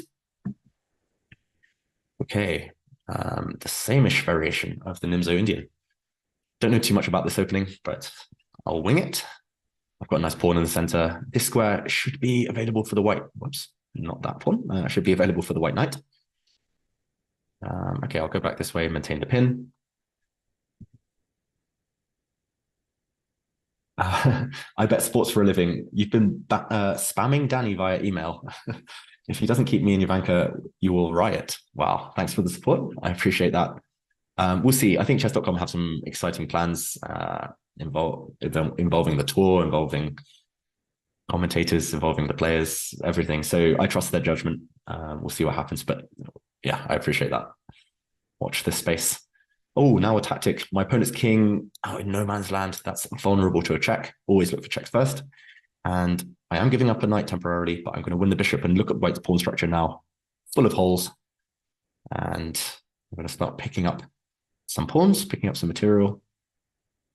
Let's remove one defender. Does this work? Almost. Oof. Okay, I'm getting my pieces into the attack. Some checks available. This one looks like it should be a matter of technique now. Whoops. One as Jacobs. Oh, wow, I'm really behind in the chat now on YouTube. I'm sorry, guys. But one as Jacobs says, in the Carlsbad, black pushed the queen side and white the king side. Yeah, it depends. One is, and that kind of specific situation a couple of games ago, I had a certain type of pawn structure where the center was completely fixed. I didn't really have the ammunition, the pieces to push against my opponent's king to attack successfully. So I had to build up, and it just happened that my opponent started playing on the queen side first, and that's why I reacted on that flank on that side of the board. So you just have to be flexible. The top players in the world, they always seem to do this. That's what I've learned from them. They kind of wait. Yes, sometimes you're supposed to play on the king side, but if your opponent reacts on the other side first, you have to do something there. Oh, meanwhile, I really want to break through. Is this the moment? Yes, I just want to crack open this diagonal. I'm attacking his queen. If he takes my knight, I will recapture with the bishop, and that will be a check, and then I'll win the rook. I'm expecting my opponent to take this pawn with the queen, also defending this one. But if queen takes pawn, then I will just block with my rook, no queen trades, and the attack continues. Joshua, thanks for the kind words. Yeah, maybe the streaming. We will see.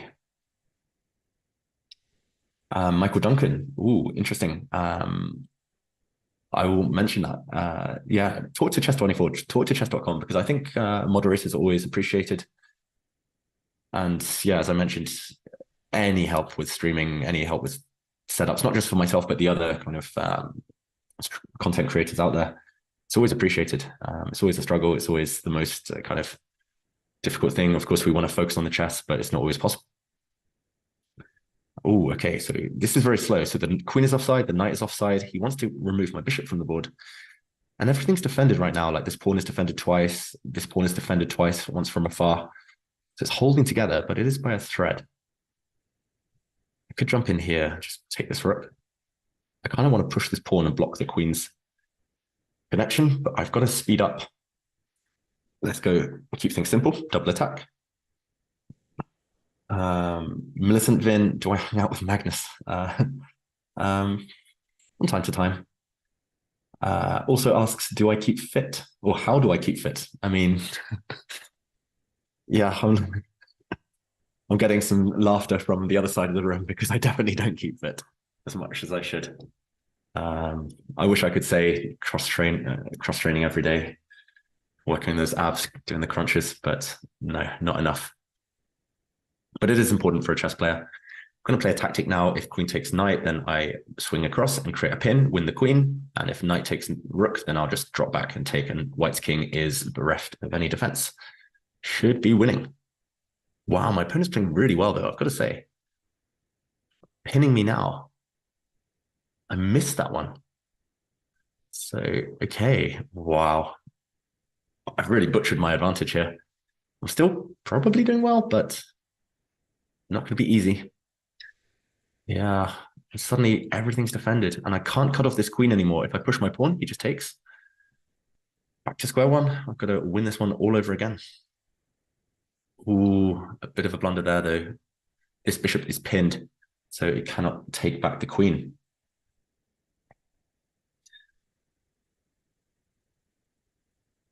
Okay, my opponent drops down on the clock. We'll go again. Another game. Still 1 hour, 44 minutes left.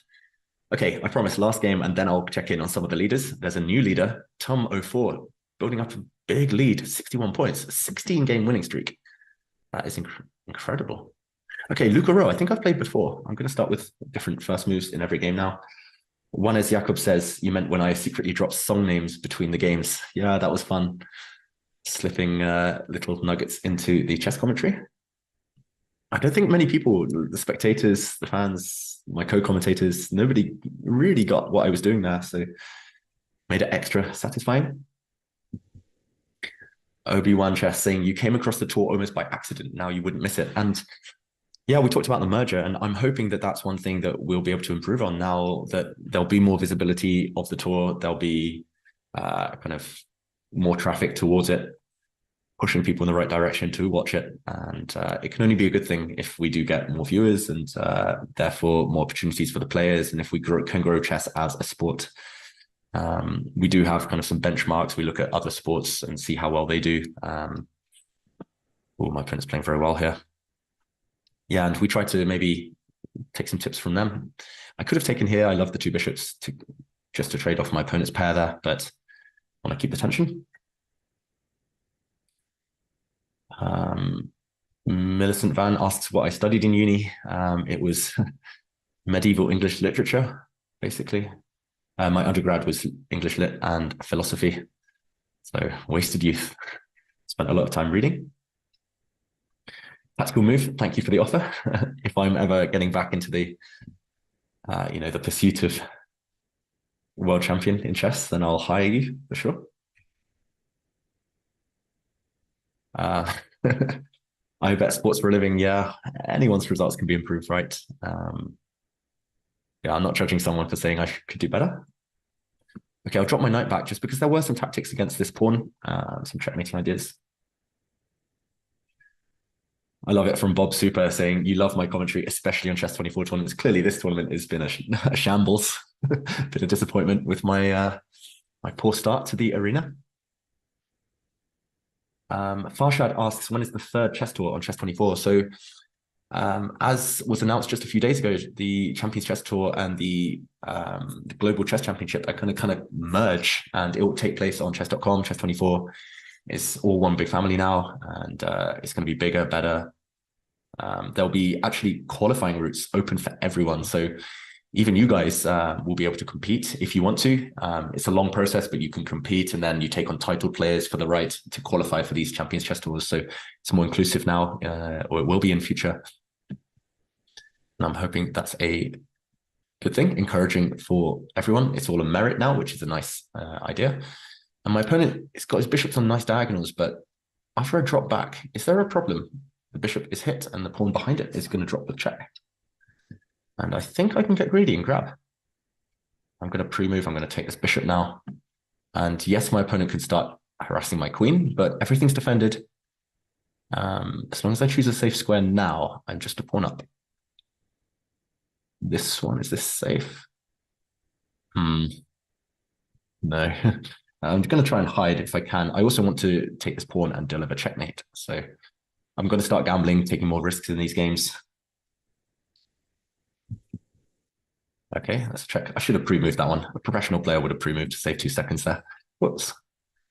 Bob Super asks if Ginger GM had a grudge match against Ben Feingold. I'm not sure about a grudge match, but they had a match. Okay, I'm going to swap queens. I just said I'm going to play more aggressive chess, and then I'm going to a boring endgame. Whoops. Ooh, that's a mistake. Now I can give a check. And I'm going to pre-move takes, back. And there we go. A bunch of checks. That's why we're going to look for the checks first. And I do win material. Thanks for the game.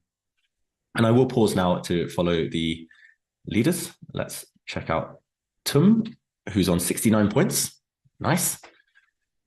He's now taking on Petro Artischuk. And this is what I meant earlier with the arena. So it's very open for everyone because look at this. Tum, who's rated 700 against Petro, rated 700. So you do get to play players around the same level as yourself. And that encourages people to build up. If they do very, very well, then they will start to hit the high-rated players a bit later on.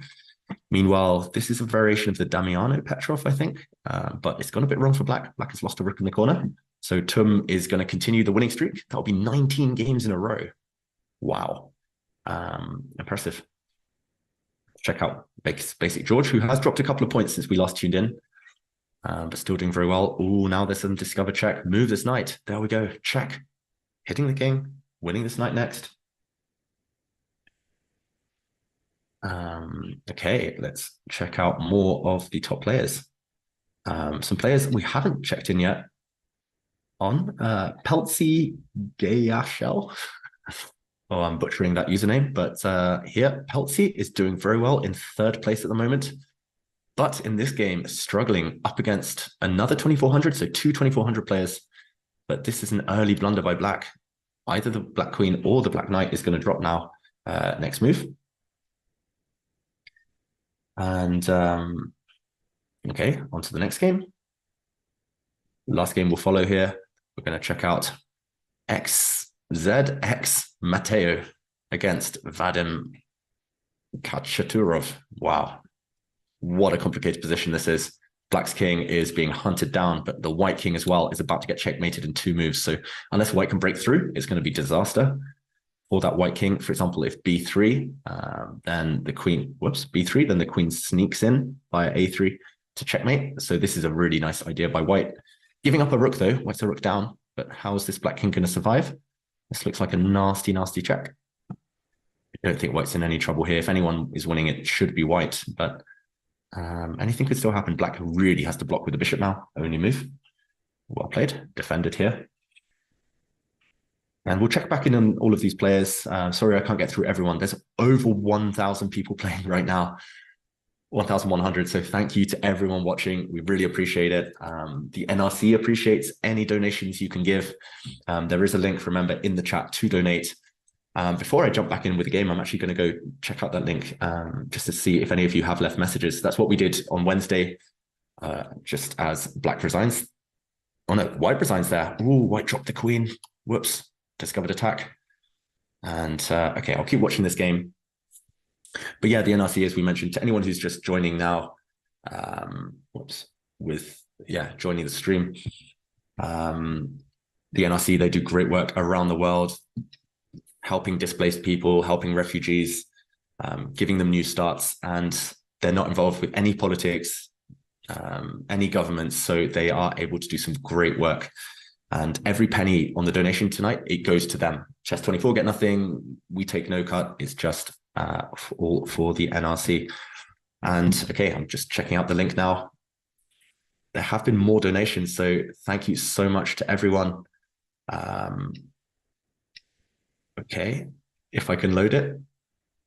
Okay, I might have to check out the link now that is being put in the chat, but okay, I'm going to jump into a new game. Read out those messages a bit later. Just as I wait, I'm in 11th place. Wow, I should really speed up. It's not impossible to catch up with first place right now, to catch up with Tum, Basic George. I need to go on a streak. I'm on how many games at the moment? I'm on a 9-game winning streak. Disastrous start, lost 2 or 3 in a row, but pretending that never happened. Here I'm playing Timil. I'm going to pre-move. I'm also being asked in the chat about my pre-game routine. Wake up as late as possible, pretty much prepare against my opponents, study their games if I can. If not, just stay sharp, maybe a bit of exercise. I don't tend to eat that well or that greatly just before game. I like to keep a bit of hunger in the stomach, makes me more focused at the board, makes me play a bit more urgently, just to get out there, get the win, then go and eat. Supradeep asks if I've ever been in Team Magnus, officially or unofficially. No comment. Gregory asks when I'm planning to play my next classical tournament. Thank you as well for the congrats on my performances recently. Yeah, I've been lucky maybe in the Olympiad. I managed to win a match as well earlier this year against Niels Grandelius, as one of you mentioned earlier in the chat. And yeah, it's been a good year in terms of classical chess. I'm not sure when my next tournament is. I've got to confess it will be in 2023. I'm just not sure when. Maybe it will be in the European Individual Championship to try and qualify for the World Cup. That's a remaining goal of mine. Maybe it'll be the British Championship in the summer, who knows, but I'd like to get a game or two at some point in the coming year. Meanwhile, I've got the bishop pair, but my opponent's trying to attack me. I'm going to run away. I'm going to castle queenside. Yeah, one is Yakov's. I'm not sure that's the Lionel Messi, but you never know. Maybe he's celebrating his World Cup win by watching this stream. Yeah, Zach RS, you're right. Ooh, whoa, that's a discovered attack. Got to be careful here. Do I really play knight back to b8? I don't really want to push my pawn. Ugh, it's ugly, it's passive, but I'm going to have to defend. And I dropped this one. Whoops. Okay, I'm going to start counterattacking now. I'm going to give him one pawn, and I'm going to get my pieces out. Okay, the rook goes back. I'm going to attack this knight now. Yeah, Yuma, you're right. You say it's fascinating to watch this. You thought I'd calculate 10 moves ahead, but the moves seem more intuitive. And you're completely correct. It is definitely a myth that grandmasters calculate 10 moves ahead on every turn. I think on average, even in classical games, it'll be about 3 moves, maybe 3 moves for each side. But here, obviously, it's different. I'm multitasking, I'm talking, watching the chat, and playing, so it's not easy to do everything. But yeah, I mean, even if I was just fully focused on the playing, I think 90% of the time, it'll be 3 moves. It's just looking for those short, sharp tactics, these kind of 1-2 punches, these little hits here and there. It's very rare in any type of position, really, that you have to go 10 moves deep, unless it's maybe an endgame, a pawn endgame where it's a race, or unless it's a kind of forced checkmating pattern where it's like check, check, check, check, check, and then you look that deeply. But maybe that only happens once or twice in a game. Meanwhile, I'm trying to fight back in this game. It's really difficult right now. I could take this pawn, but my opponent recaptures. I might try and win some material back, but this is not pleasant. at all. Maybe that knight was trapped. Maybe I could have actually attacked it with my rook. Maybe that would have been stronger, but I'm just trying to be greedy and win the pawn back. I don't like being a pawn down in general, especially against a opponent who's attacking me. So now I'm going to get the queens off and I'm going to take this pawn. Now I should be safe with the king. Nice little hiding place for it. This pawn's under fire. Okay, greed is good. But yeah, I mean, that's one reason I love streaming. I love being a commentator because you guys get to see under the hood. You get to see what actually happens. And oftentimes chess is just sticking to the principles. It's just kind of following the basic rules that you've been taught throughout your career, throughout your lives. And if you're fully focused, if you're in the moment, always considering your opponent's plans, your own plans, weighing them up, then you can hit a very high level. Okay, my opponent's really trying to break through here. I don't like what's happened the last few moves. I mean, I've still got this trump card of a pawn that I'm going to rush down the board at some point, but how do I prevent a breakthrough? Okay, I'm going to take this and attack his rook, try and kick it out of my camp. So now I'm expecting him to keep the rook on the 7th rank. There we go. And the knight is coming in next. But I can defend against that. So while his pieces are distracted, I'm going to create a passed pawn. I'm going to start sprinting down the board. And as I mentioned, I can defend this one weakness. I only have one weakness, so I will hold it. And now I'll keep pushing. Now there's a sneaky threat. My opponent's trying to take this pawn due to a pin, so I'll attack the knight. Now my king is coming. King is an active piece in the endgame. I really want to activate my rook now. Or I can just come and swap off. Maybe I'll try and swap off his blockader, his knight. So he's going to take a pawn with check, and then I'm just going to block with my pawn. Okay, let's go. My opponent's going to put the knight here, attack the pawn. No. Ooh, I'm going to pre-move this one now, safe pre-move.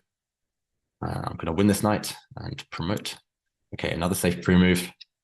And okay, and now another safe pre-move, checkmate. There we go. Thanks for the game, Timil. From the Philippines, I think. Put up a really, oh no, I don't know my flags clearly. From the Czech Republic. Very good fight there. I went deep into the endgame. Oh, now a very strong opponent, 2350. I'm really behind in the chat once again. I bet sports for a living. Apparently I was talking about gambling. I did mean in the chess. I don't condone gambling in general, but you got to take risks in chess in order to win. Cisavara asks if I've ever played Jovanka. Yes, in official games, yeah, we've played a lot, especially when I was young, playing the 4 knights defense here. So yeah, Jovanka beat me, I think, a couple of times when I was very young, when I was maybe 9 or 10 years old. But then after that, I've tended to have had the upper hand, a few draws in between. I managed to win our last meeting. But Jovanka, yeah, very strong player. Great in the opening. She's written some great opening books. And she's another one I'd like to see compete more. Okay, I was thinking whether I could get away with a tactic like knight takes pawn. If bishop takes bishop, then flick in a check. But I think after queen takes, I take the bishop, then queen takes pawn. And that's what I mean. There's lots of arrows here, but it's only 4 moves each side. So that's the type of calculation that we can get through. I think nothing more than that in a blitz game. Oh, I'm getting requests, opening requests. That is a good idea. If you guys have been kind enough to donate, maybe I'll give you guys what you want and play the openings that I see in the chat. So throw at me some suggestions. What openings do you want to see me play? I'll try and talk through them. The Black Lion is a request. Ooh, I don't think this works. So this is a Greek gift just to lure my king out into the open.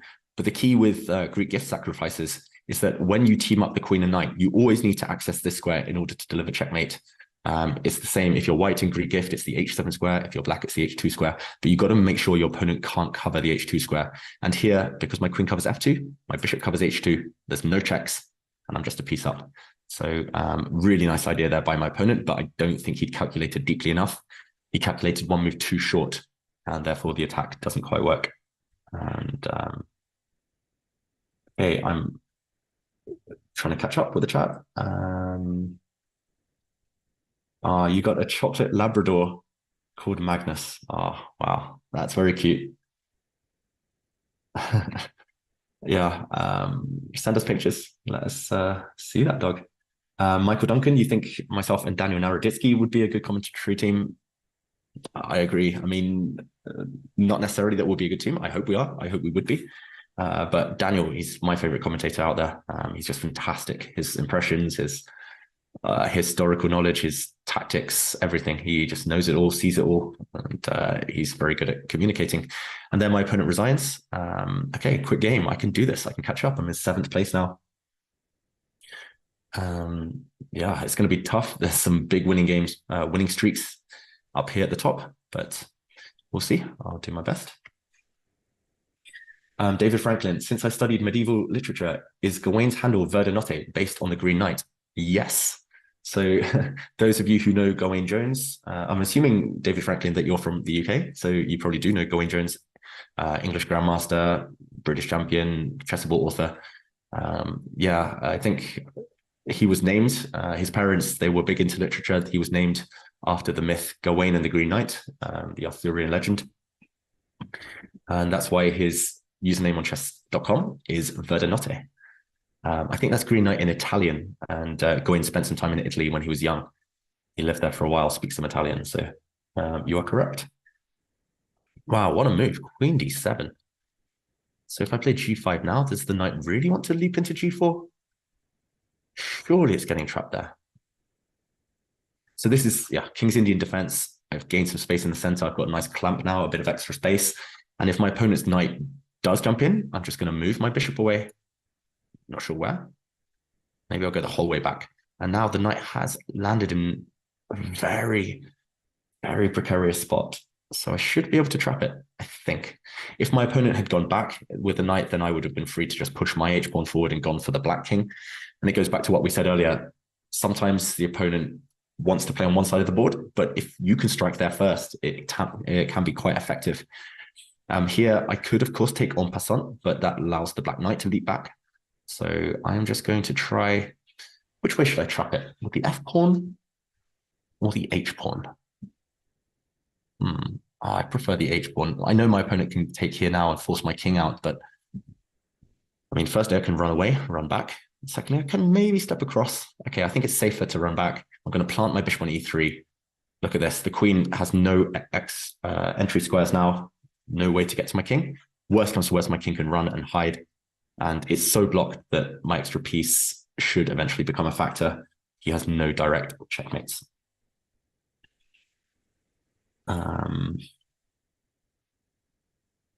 Okay, do I immediately try and kick the queen back? That does allow a check. I don't think I should go for that yet, so I'm going to evacuate with my king.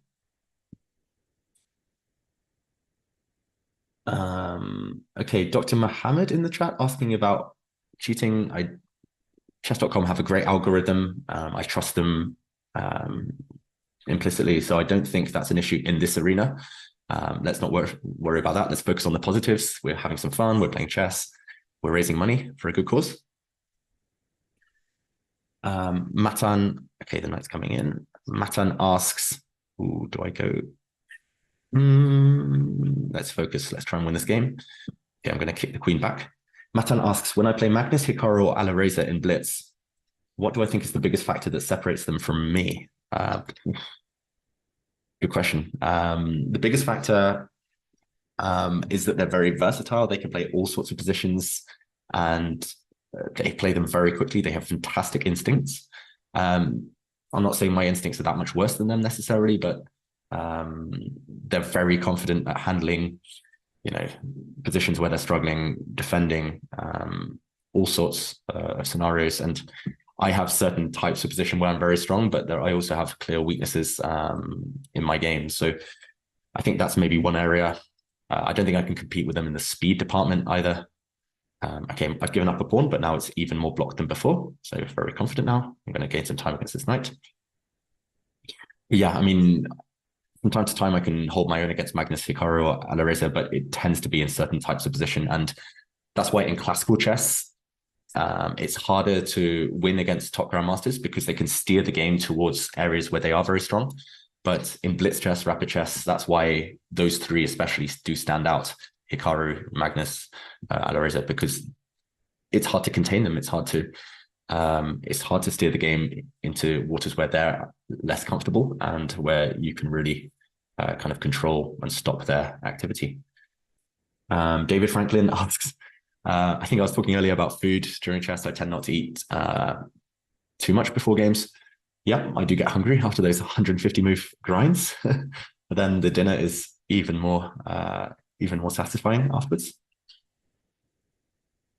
Yeah, I was going to mention this as well. You were talking about calculation, and well, we were, and it's very rare to calculate 3 or 4 moves ahead, as I mentioned, or more than that. And Duda recently, a game against Anish Giri, go and check it out, from the Champions Chess Tour just last month. And it was, I think, an 11 move checkmate, and he calculated all of that in advance. Okay, I'm going to swap off pieces now. I'm a knight up. Oh, no, no, no, no, no.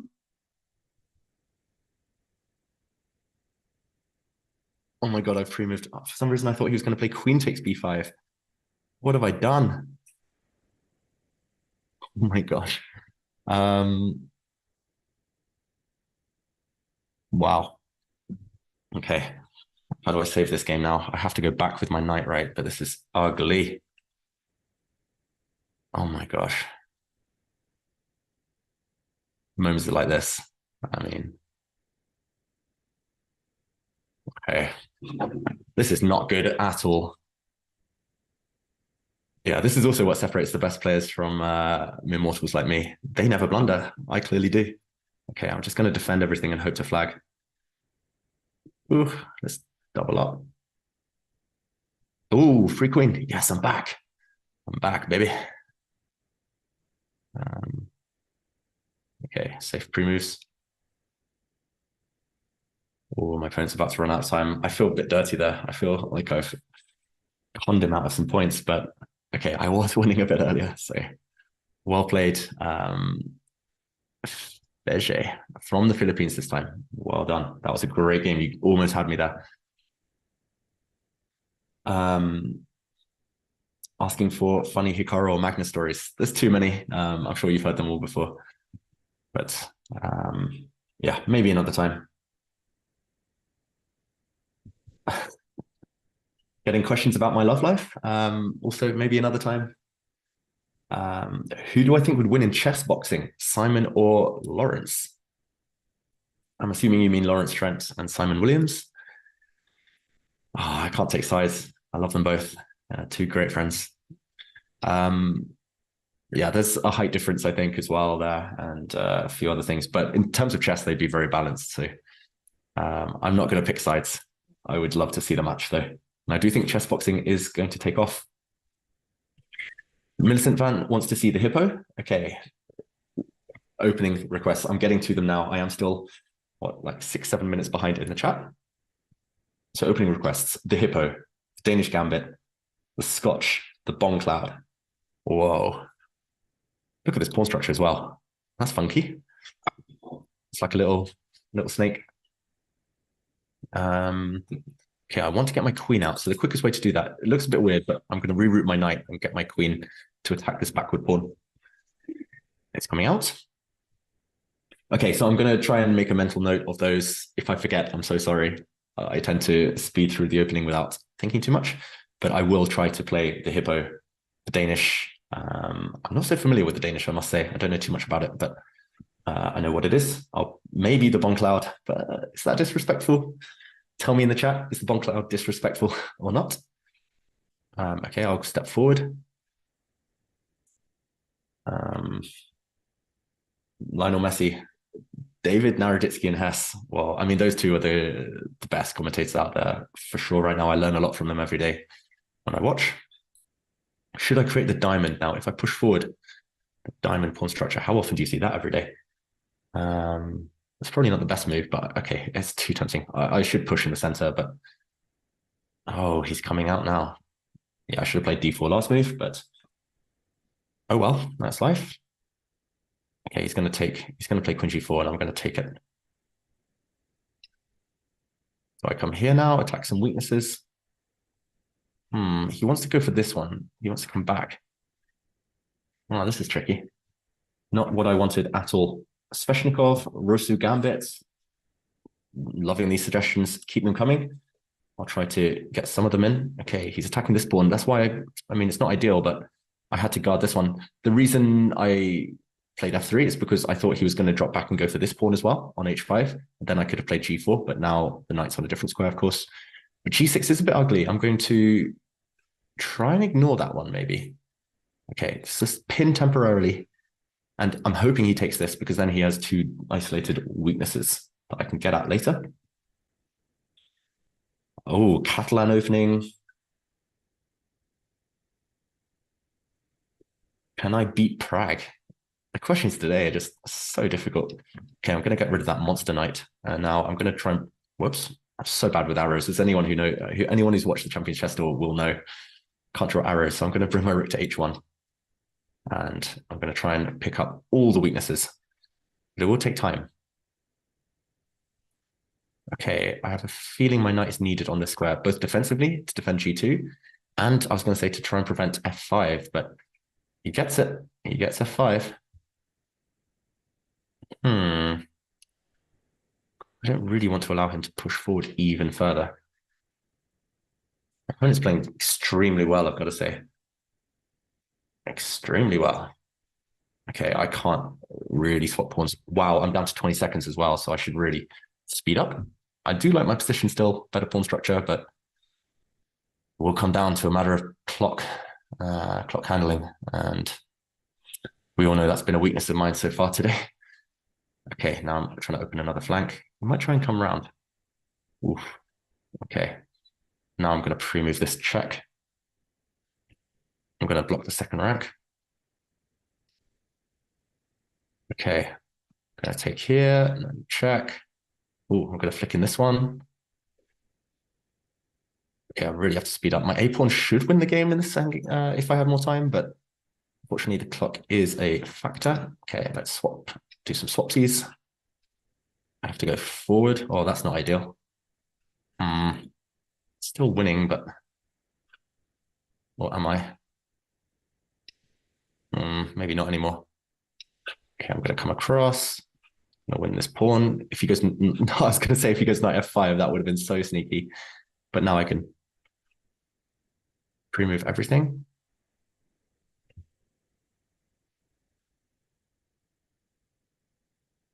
Okay, how am I pre-moving his skills? Ooh.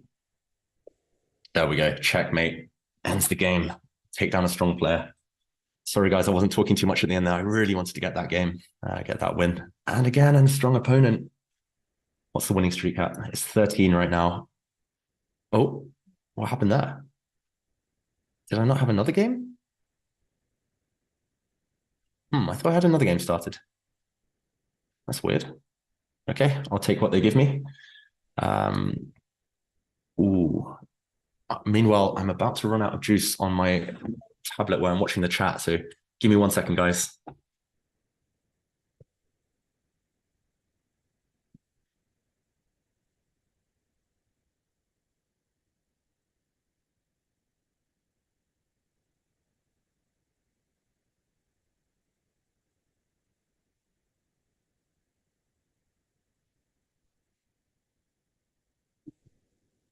Oh, the tech nightmare continues.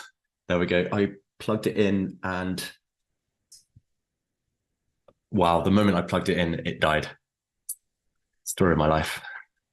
So I'll try and get that chat back in a few moments, sorry. But yeah, in the meantime, thank you so much again to everyone who has joined today. We're now about to approach our third hour of this tournament, of the arena. And yeah, there have been a lot of donations so far. So thank you so much to everyone who has got involved. It will change lives. It will improve the quality of a lot of lives for those refugees, for the people who have been displaced. So thank you. And remember, it's all around the world. It's the NRC, but they do help. And especially this last year, there has been need for them to help, unfortunately. So, okay, meanwhile, Not sure what this system's called. I think it's just a reverse stonewall set up for white. Rock solid, of course. My opponent's just wasted 2 tempi, though. My opponent tried to create a pin, but everything's defended here. D7's defended, so as soon as I attack the bishop, my opponent has dropped back. But now I'm going to jump in. I think my opponent was waiting for me to castle kingside so that they could kind of throw pawns forward and attack. But no, I'm not going to commit too early. And this is the one downside to white's setup, this hole on e4, because otherwise white's pawn structure gives great chances. Now I'm going to defend this outpost.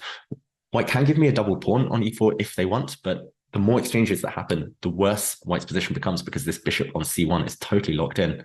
That's another downside, I guess, behind white's opening choice. Meanwhile, a check. I don't really see what that does. I think I can block safely. Bishop takes pawn doesn't really work. I've got everything defended. The bishop defends the rook. The queen defends the bishop. Everything holds. So my opponent's wasted 2 moves with the queen as well as 2 moves with the bishop now. So I'm feeling more and more confident. Right, I'm going to try and get the chat back in a moment. I just need to boot up the stream again. Yeah, meanwhile, yes, I've spent a lot of time in this game. Yes, I wasted a bit there trying to get stuff done, but I love my position. And let's calculate the gap. So actually, my last game, the last win I had was against the leader of the tournament. So wow, that could be essential. I'm still 16 points behind, but I am on a streak. So hopefully that gives me a few extra points. Okay, my opponent's knight drops back now. I'm just going to improve my pieces slowly. I'm going to take away this square from the knight so he can no longer jump. Also, this bishop was trying to get to a better diagonal. So I've taken away any real threats that my opponent can create. Oh, that was a bit of a stinky move. Queen f7, lining up with a rook. Maybe my opponent can jump in with the knight now to e5. I don't think it's too scary if knight e5. I won't take because after capture, the rook will hit the queen and some bad consequences. But if the knight moves, I'll just retreat. And sooner or later, when I'm fully ready, when I'm fully mobilized, I'll start pushing some pawns. I guess that's why my opponent's preempting stuff. Does feel like my opponent's trying to do nothing. Okay, that wasn't a safe square for the queen. I'll drop back. I want to defend this pawn, so I'm free to push with a5. Oh, it looks like, yeah, my opponent in this tournament doing quite well as well, on 11 points. Okay, knight d2. Do I want to allow a capture here? Not particularly, but let's go.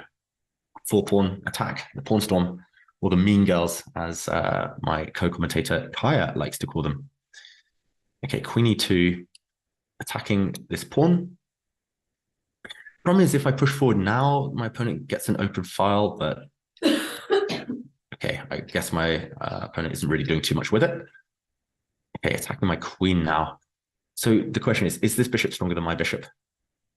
Probably. So I'll trade off. Got to speed up as well. Oof. My opponent really has bad pawns, bad bishop, but pass pawn over here. If I can round this one up, I'm very happy. I'm almost winning. I need to give my king some breathing space just in case. Tactics will not work in my favor unless my king can breathe. So I'm going to go after this pawn in a moment. I don't think I should have done it like that, though. Okay, I'm going to bring the rook round. There we go. My opponent's definitely trying to flag me. I don't think there was ever really much doubt, but... Oh, wait, could I have just taken e3 the whole time? Wow. Yeah, I'm just really not been impressive by me in this game. Now I just need to get my queen around. Oof, I nearly blundered there. Okay, I just need to get it here. Okay, my opponent's going to block. And now I'm going to win some pawns. There's a checkmate threat. Got to be really careful here. 5 seconds. Ooh, I'm going to go silent for a second as well while I try and win this one. Check. Okay, I'm running through. Yes, got it. 2 seconds left. I made a new queen. So I was winning on the board, but getting heart attacks in this game. And oh, just how do I pause? Okay, I'm going to pause for a second just so I can get the YouTube chat back, just so I can answer your questions, see what you guys have been up to. And then maybe actually while I do this, I'll check in on some of the leaders. let's see how the leader is doing. A Spanish player, 2400, very strong. Piece up here for black, extra knight. So it looks like my rival there is winning. Basic George, who we checked in on earlier. Ooh, Basic George with white is under a scary attack. Black now is about to go queen h1 check and pick up this rook in the corner. And then it's anyone's game. I'm not sure what George is thinking about there. There was only one legal move. That's strange. Wow, okay.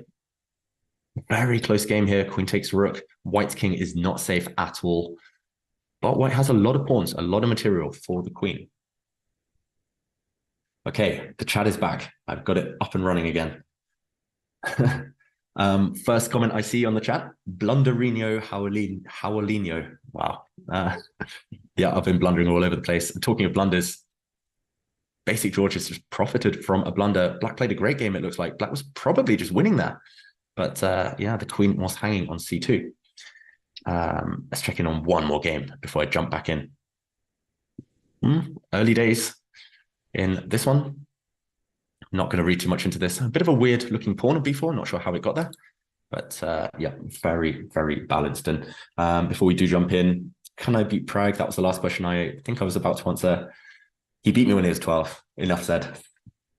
Juanes Jacob says, donating queens for charity. Yep, I've been there.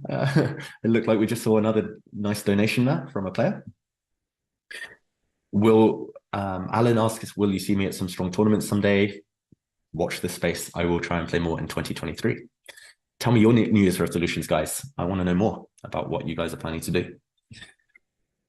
Matus asks if I'm trying to write a book with my commentary. Is that trying to say that I'm rambling on too much? If so, thanks, and I'm sorry.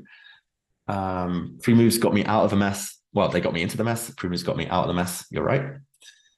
And yeah, Naroditsky, I think, will be involved. We'll see in the Champions Chess Tour. Yeah, I won't play the Bomb Cloud. I've seen a couple of messages now that it's a bit disrespectful. I'll play the other openings. Maybe the Hippo. I saw that was mentioned. So my next game, which I'll start now as we talk, I will play the Hippo. No matter what, with white, with black. We'll talk through it as we go along.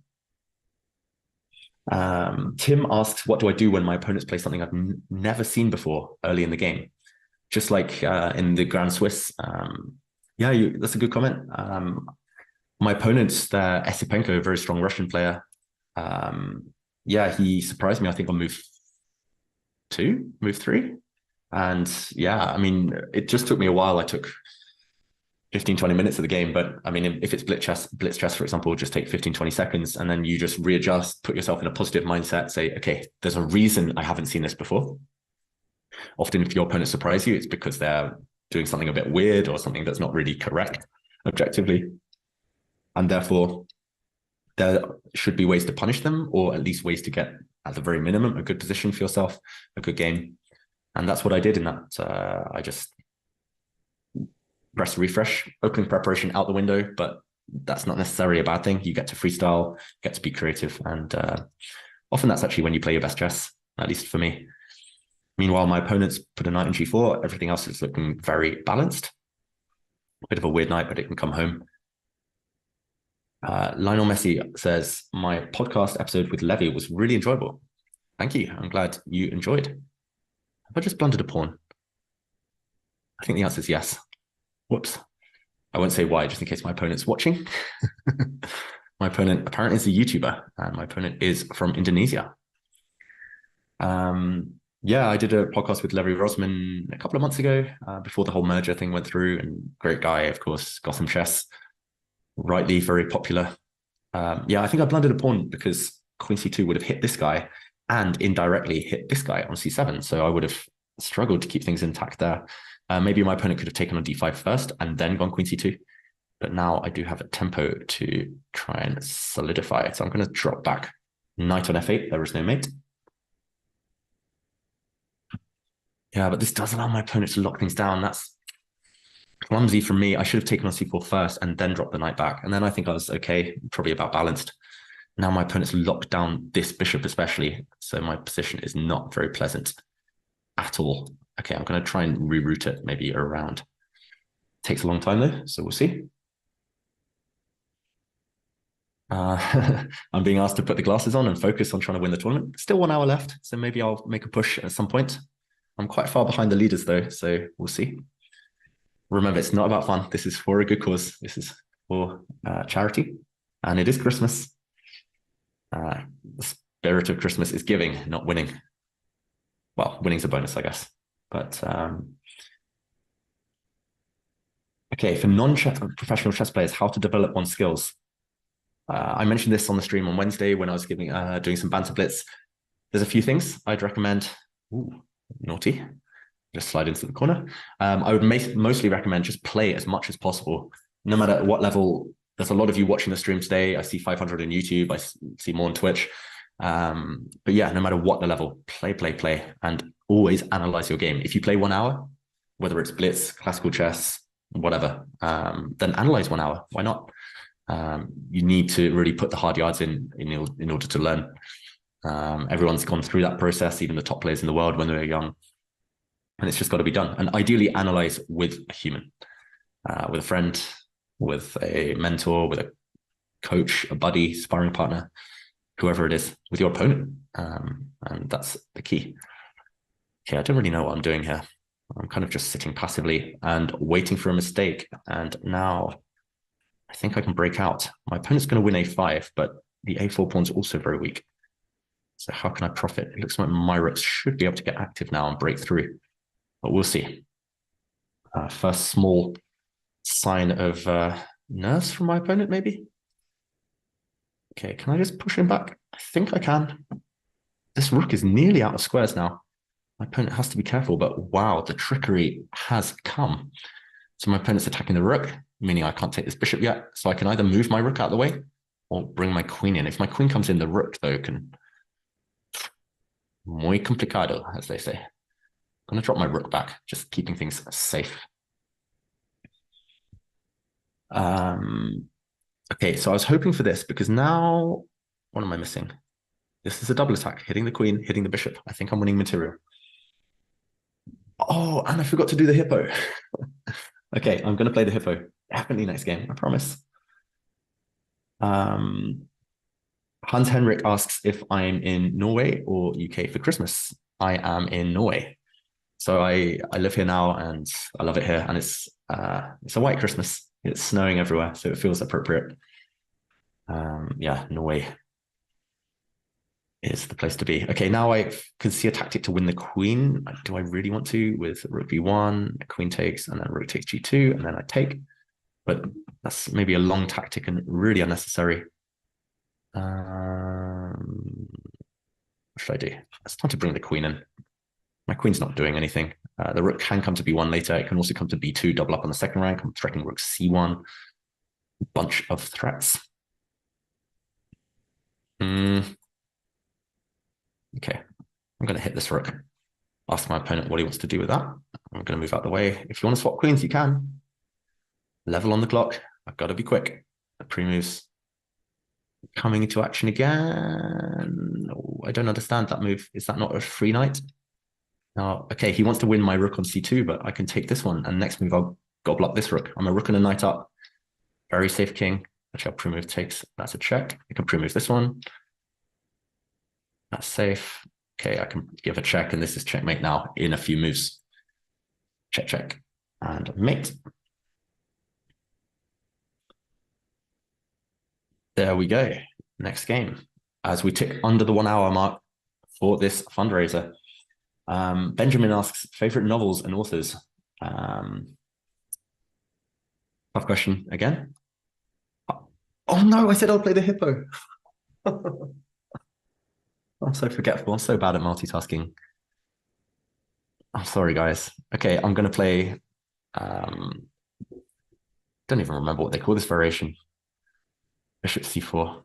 It's Simon Williams, Ginger GM's speciality, this bishop move. It's not very good, of course, but the idea is to go for some kind of scholar's mate type of idea later. And e5 is supposed to be a bit wrong. Because now I'm attacking this pawn, and it's not that easy to defend. So favorite novel, I would say my favorite bunch of novels is the Warlord Chronicles by Bernard Cornwell, a historical novelist. There was a TV show based on two TV shows based on some of his other works, like the Sharp novels, which had Sean Bean in them. And of course, The Last Kingdom, which is now on Netflix with Alexander Dreymon. But yeah, I'm obsessed with Arthurian literature. So yeah, my favorite novels by Bernard Cornwell, they were about King Arthur and his knights. And yeah, I once queued 3 hours in the rain just to get a picture and a signing with him.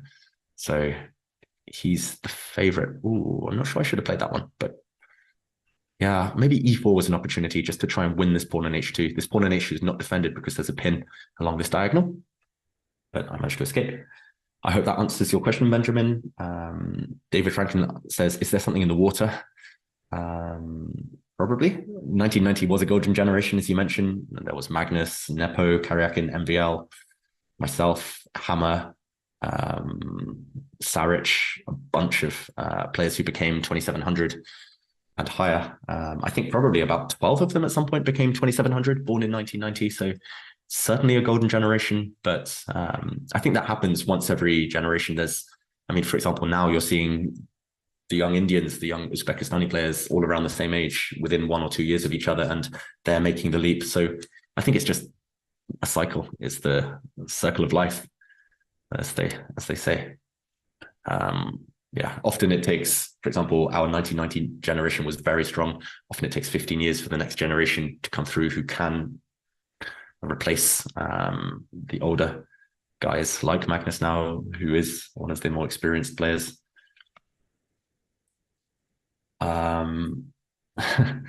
You heard a cough in the room. Who is it? I can confirm there's someone else in the room, but it wasn't me. I wasn't just coughing silently. Do you want to come say hi? Okay. Unfortunately, the cougher doesn't want to come and say hi. Matus asks if I'll write a book.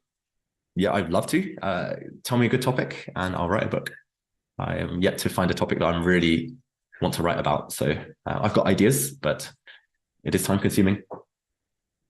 Okay, I promise after this game, guys, I'm going to play the hippo. I'm also seeing a suggestion for the creepy crawly, which is a tricky opening as well. That's where you play like A3 and H3 at the beginning of the game. And that was a speciality of Michael Basman, who recently passed away, one of my heroes. He had a profound influence on my career. An English IM, one of the most creative players in the world. He started playing like 1A6. It was him who kind of persuaded Tony Miles to play that when Tony Miles used 1A6 to beat the world champion at the time, Karpov. He also played the Grob, which is like 1G4 and all these weird 1-4 openings, and he got great results with them. So yeah, maybe I'll start playing some of those weird openings. I love surprising my opponents after all, so why not? Arun Narayan asked if I enjoyed India during the Olympiad. I loved India. I've got to say, I want to come back already. Okay, I want to go for checkmate, but my queen's attacked. Yeah, so I loved India. Ooh, maybe I can give another check now. Yep, check. And then I'm going to sneak in with my bishop. There's a mate threat in one with queen g8, but also some bishop g8 ideas. Yeah, I love Chennai. I performed very well there in the Olympiad, better than I expected, purely, I think, because I love the place. And I'm sure you guys see this in your own play, but okay, checkmate was coming, so thank you for the game. There's definitely a direct correlation between feeling good and playing well. Wait, what happened there? Am I watching someone else? Am I watching someone else? Okay. I must admit, I'm not fully familiar with arenas, so it looks like I was just watching someone else's game now. I think that was the leader. Maybe I clicked follow on him earlier, but I've got my own game now. And yeah, I loved India. Just like I always seem to play well when I'm in Gibraltar because I love Gibraltar. Certain places in the world just seems to work. Okay, knight f3. If you'd gone c3, I was going to play f6, which is a speciality of some Dutch players. But now I will pin and hopefully win later. Now, it's probably not a good move, but I'm going to try and hit this pawn, hit this pawn. Can I win something now? I think so. I can take here, and I'm going to pre-move this one. I'm hitting the rook in the corner and this bishop, so he has to take my queen. Stafford Gambit, another great suggestion. Wait, I said I was going to play the hippo. I'm going to do this every game. Oh my God. I'm so sorry, guys. I feel like I've fallen apart. I'm just this empty shell of a man.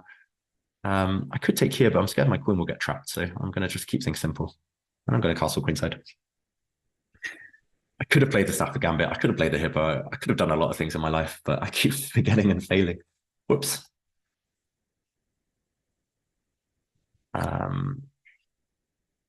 What have I feel like I'm asleep or something. Now I'm dropping this pawn. I will pin. Okay, now I'm going to start motoring these pawns forward. Oh, look at them fly. Pre-moves are coming. Take this pawn, please. I'll take the knight, please. No, okay. I'll keep pushing. Why do I keep forgetting everything? Literally talked about it 1 second ago, and oh dear. It's the Christmas fog. My brain is just completely gone out the window.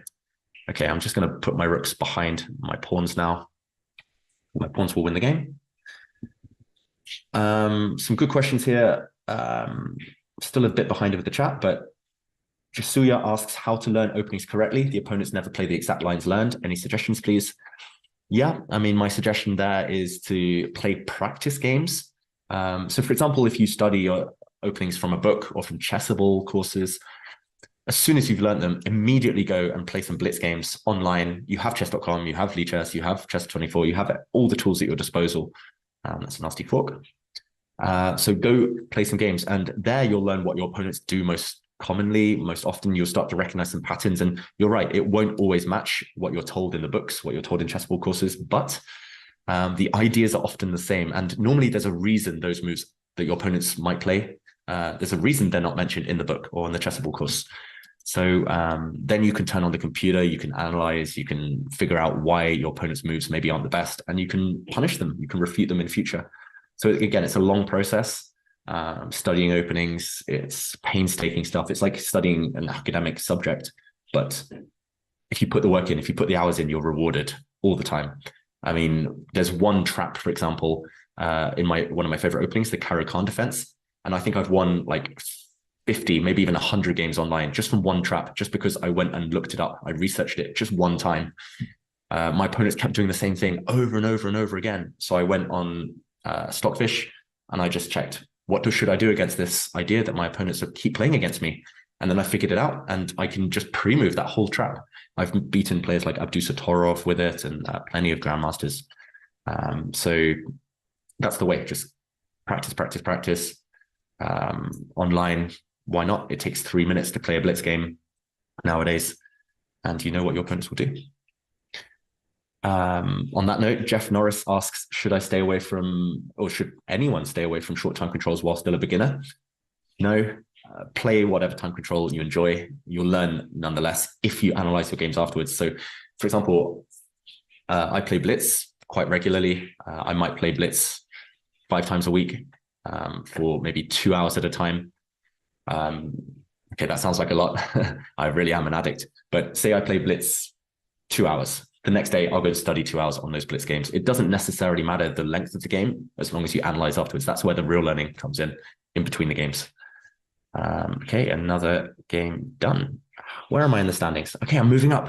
3rd place. Let's do this. Talking of the carrot. Oh, no, I forgot the hippo again. How many times can this happen? Okay, it's not quite a hippo, but I'm going to play g6. I'm sorry, guys. It would be a hippo if my pawn was on c6. I could still play b6 and like do the symmetrical.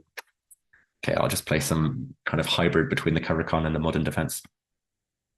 Joshua asks what languages I speak. Norwegian. Good question. I'm doing Norwegian on Duolingo right now. I'm trying to learn the language. Whoa, my opponent's trying to be aggressive, attacking me, but he's kind of forgotten his own development. Okay, I'm going to go here. You can double my pawns if he wants, but I get the bishop pair. Yeah, I'm learning Norwegian. I speak a bit of Mandarin. Like my mum is from Singapore, so I learned a bit of Mandarin when I was younger. Not too much, but normally my mum talks in Mandarin and I reply in English. I studied German and French in school, so I'm okay. I understand a lot, but my speaking is really rusty. My pronunciation is super bad. So I wouldn't count myself as fluent, but I know a little bit. Okay. Really need to open up the center before he gets castled. And I don't want him to castle queenside, so actually I'm not going to take that piece. Should I drop back here? I'm going to drop back here. I'm baiting him. I want my opponent to actually attack me, because then these pawns are all sorts of weak. There we go. Come at me, bro. I'm going to drop, whoops, not there. I'm going to drop my knight into e4 soon. Okay, the hillbilly, that was it. So I'm like 10 minutes behind in the chat right now. The hillbilly variation, that was what I played in the last game. Thank you for the reminder.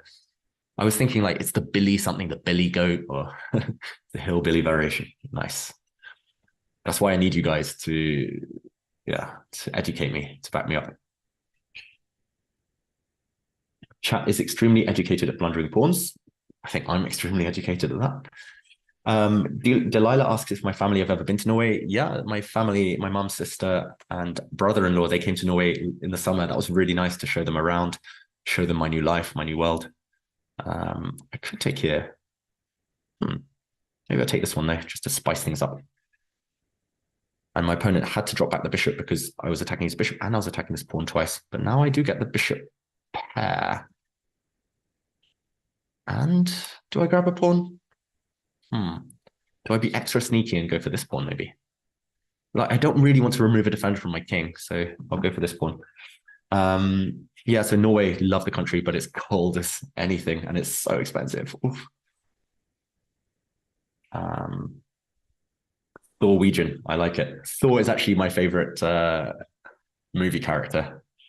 I have a massive man crush on Chris Hemsworth, got to admit.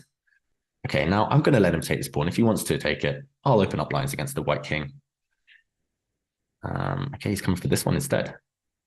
But now I can take this pawn and I'm threatening all sorts along this diagonal. If the queens come off, I'm 2 pawns up. No more attack against my king. Luckily, I could block this. I could just... do I need to give up a rook? Not really. Okay, I'll keep my pawn structure intact. I didn't want to allow this capture or this capture, so I defend against both. Yes, the pawn's coming, but where's it going? Nowhere. Okay, my king's a bit trapped on the back rank, but that's life. Okay, not going to d8. If I go to d8, then knight f6 check would win my undefended rook. So I'm just going to slide 1 square across, but suddenly it's becoming very complicated, much more complicated than it should. Still 2 pawns up, but I don't like it. My opponent's played very, very well, I've got to say. I'll just defend everything for now. Then I'm going to inch forward. I'm going to go like f6, king f7, g5. Maybe I should start with g5 because f6 is unstoppable, but g5 was maybe preventable. Okay, guys, spam me in the chat. Remind me, I've got to play the hippo next game. Just got to. Wow, f4. That's interesting. I think I can take. He wants to come in, but I think I'm in time to do something about that. Maybe. I can also just push that pawn to deflect and distract his rook. Okay, he's going this way, but now, finally, because there's no more pressure on e7, I can activate at least one of my rooks. He's going to dodge. I'm going to keep trying to bully him with the exchange. He's got to go to a safe square eventually, and now I'm going to go after this pawn. Okay, once that thorn on my side has disappeared, it's a matter of time. It's a matter of technique now, but okay, let's just speed up. I got to speed up. Get my skates on. This one is rolling.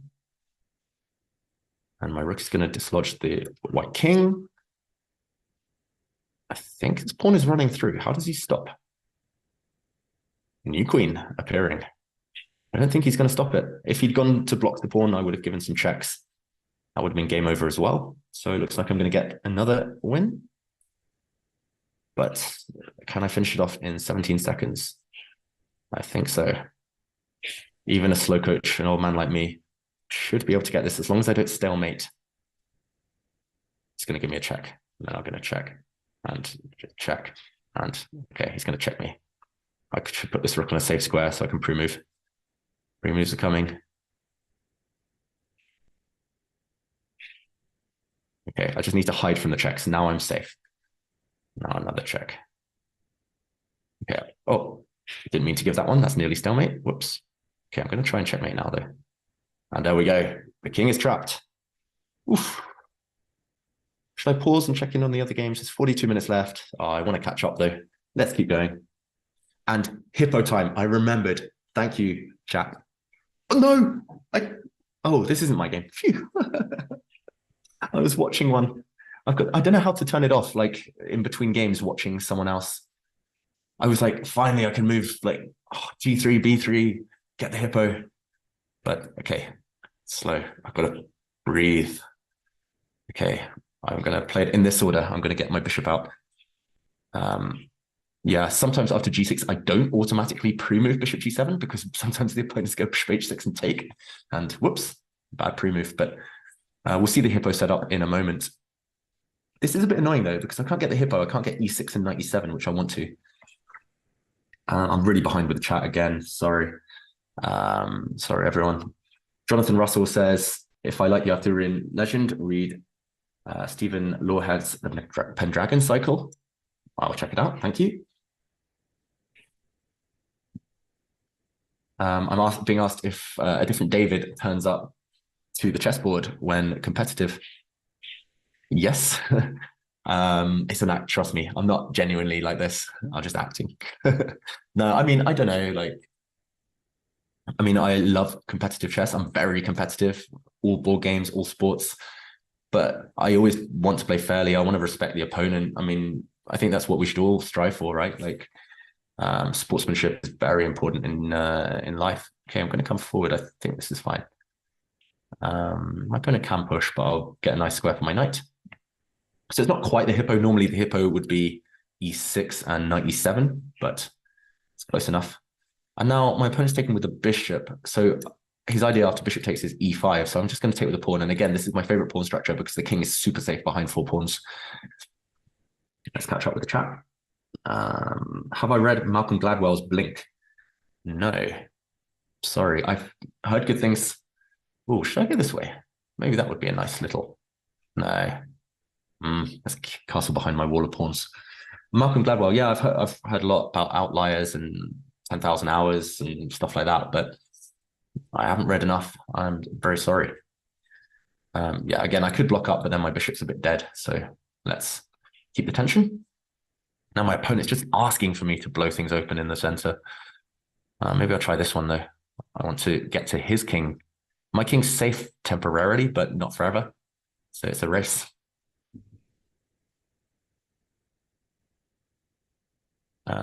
Okay, so the queen now is opposite my king, but it's also opposite my bishop. How do I break through? Normally, in order to break through, you need a pawn push.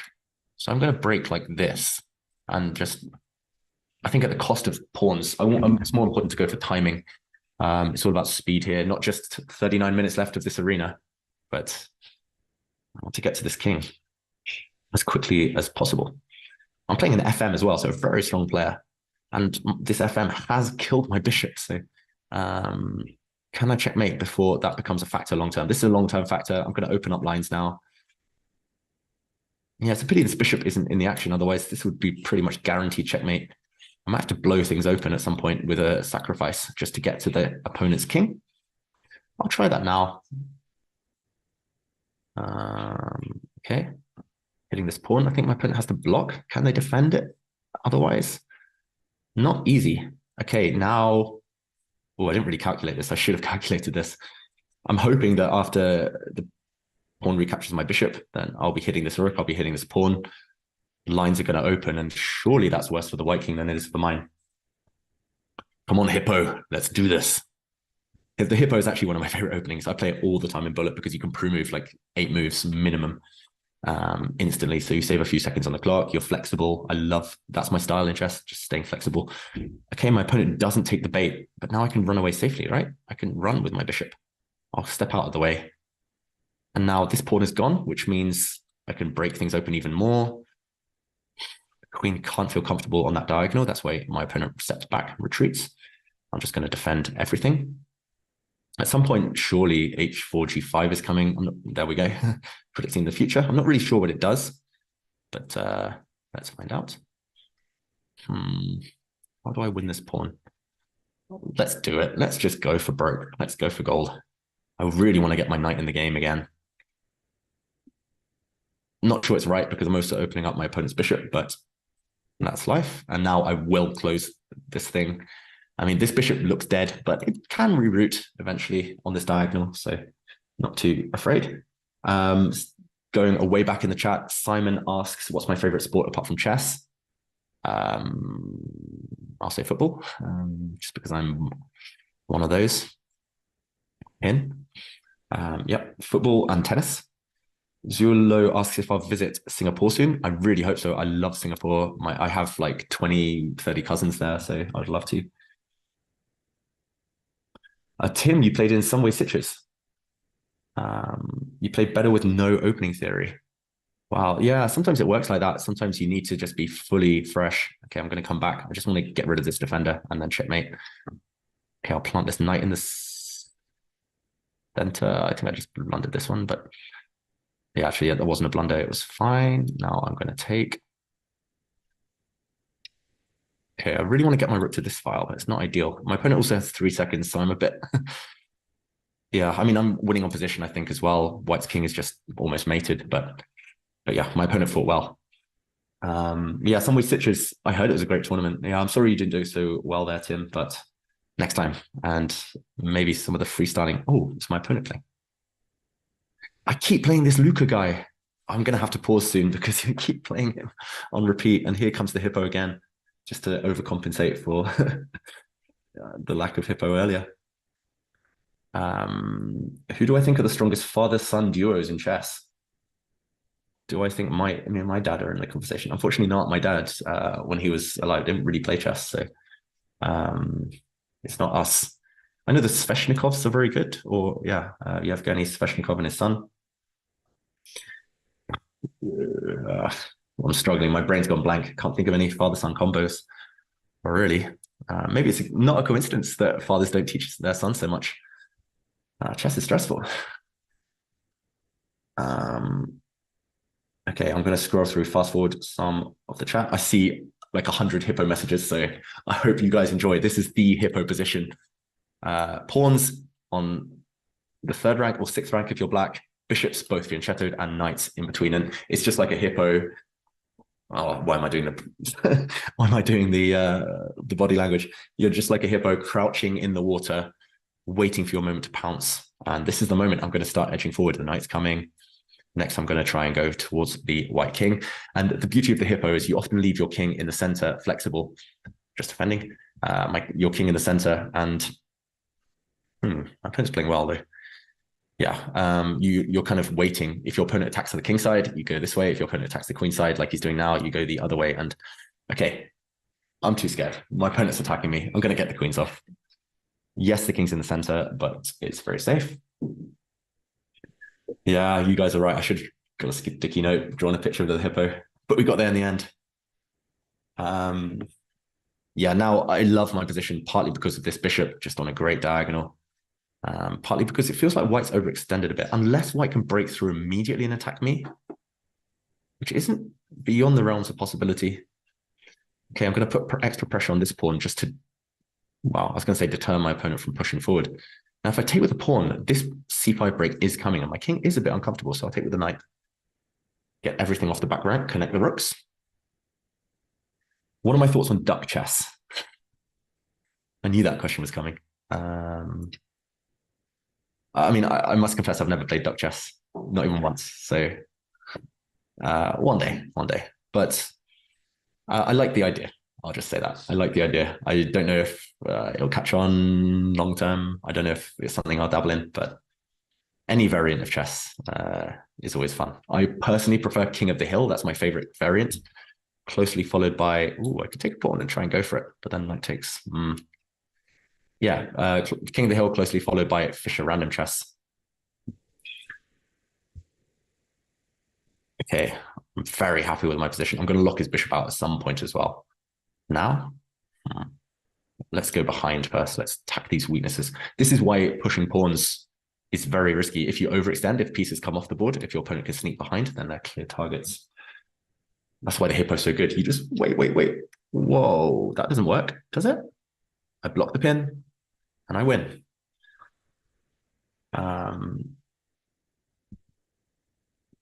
Kesavara, yeah, Brighton and Hove Albion. You know, yeah, I support Brighton. I'm from the area originally. That's a good move. Do I take or do I push? I'll take. Yeah, I'm from the Brighton area originally, south coast of England, so I do support them. I'm just going to use my bishop to defend. And then I'll double up my rooks on the second rank. I can pre-move that, I think. I'm coming in. This pawn's running. Okay, this is a slow grind. My opponent's not resigning, though. Resign. You resign now. Okay, still playing. Now I win another pawn. Now I'm a pawn and a bishop up, so it really is time. Oof. There's 1,800 people in this tournament. Whoa. Okay, new game. Oh, I'm catching up. Third place. If everyone donates $1, that will make my day. So the NRC, let's put the link in the chat again. Actually, I see it there on YouTube at the top. You can donate. Norwegian Refugee Council. They help people all around the world. $1, 1 cent, whatever it is, will save lives. Will be much appreciated. Now I'm going to play the hippo with white. Yeah, maybe that should be our target. $1 if you can afford, but of course no pressure. But I'm genuinely flattered and honored and grateful that everyone is playing today. I hope some people in the chat are playing in the tournament as well. Let me know how you're doing if you are. I'm still asking for those a bit of inspiration here. I could play g4, but I can't really advance in the hippo on both flanks. That's too ambitious. Let's go 1 square.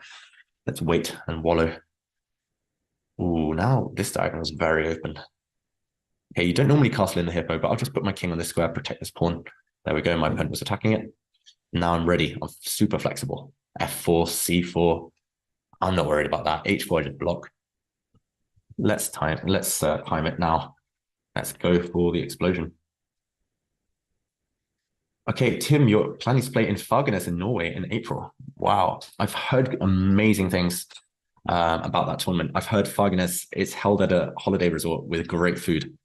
I will warn you, Norway is super expensive, so yeah, it's not for everyone, but Fagernes, strong opposition. I think there's different groups you can play in.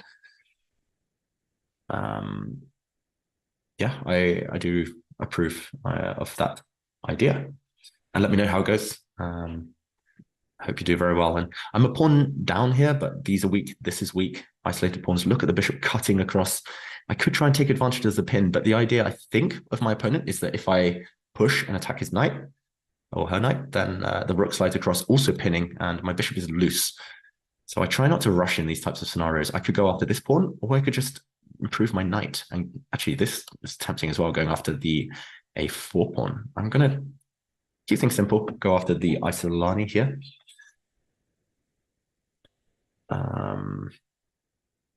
Anand says, can I remove the stream delay? Firstly, I didn't know there was a stream delay. Sorry, Anand. Secondly, maybe it's a good thing. Just in case I'm streaming, my opponents are listening. Lisa Chan. Wow, Brighton's the first time you ever saw the Prem live. Yeah, it's interesting. So I started watching Brighton when they were in what is now League 2. Whoa, I've blundered. My opponent could have gone to c2. He would have picked up the exchange because there was a double attack. I'm a bit lucky there, dodged a bit of a bullet.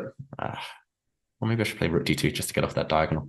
And yeah, Brighton, I mean, great community, great spirit there, great team. And like 10 years later, they got to the Premier League. So they kind of slowly made their way up and up and up. And yeah, my dad's he was born in Manchester. So I kind of feel guilty. Like he brought me up as a Man United fan. And yeah, I love United, but I used to say when I was young, I support Man United and Brighton because they were in like 3-4 divisions apart. Now they're in the same division. It's like, I can't say it. What's my excuse now? Okay, this is attack, so I'll defend. I really don't like what's happened to my position. Still, my opponent's pawn structure is ugly, but apart from that, he's got quite a healthy position. Okay, I'm going to start pushing now. This is where my advantage lies. You should always push on the side you're stronger. What is my opponent doing? Maybe it's genius. Who knows?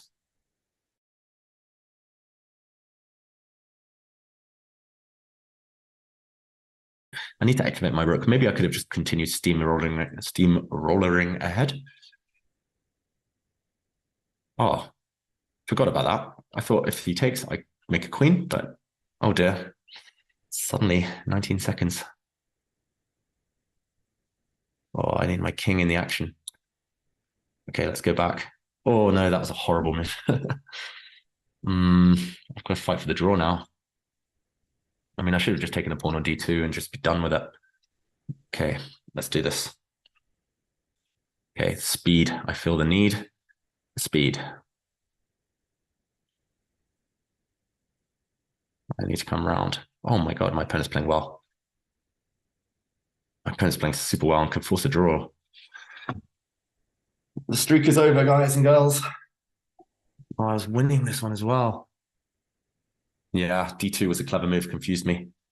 Oh well, that's life.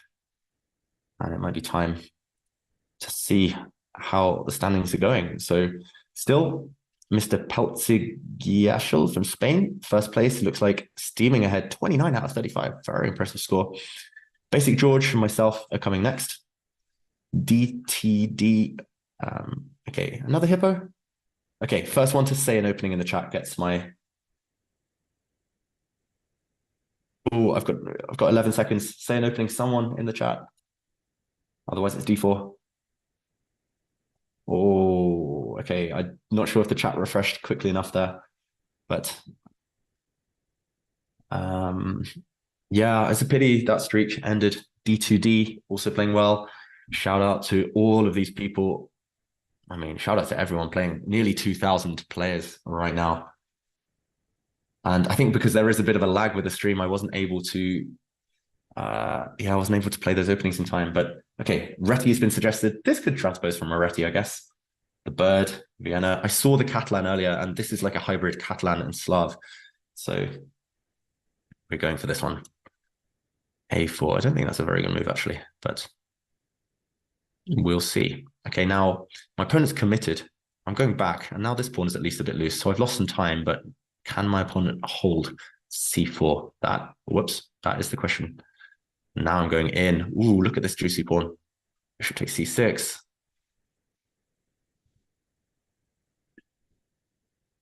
Okay, guys, I'm keeping an eye on the chat now, so keep spamming those openings, and I will try and play this through as many as possible. Meanwhile, I'm going to check in on this donation link, see what's been happening there. Okay, I can win my pawn back now. How do I see? It's asking me to sign up. There we go. I've won my pawn back. How do I see these donations? Wow, we've reached a lot of money today. So thank you so much to everyone who has donated. We've raised $486 just on Wednesday and today. Our goal is high. Our goal is very high, of course, but thank you so much. It's so much appreciated what all of you are doing. I hope you're enjoying the stream as well. Yeah, let me know if you do want this to become a more regular thing, the streaming. It's very tempting. I'm very tempted. Okay, I'll take this. It's gone a bit wrong the last two moves. Bishop d2 was a really silly, slow move by me.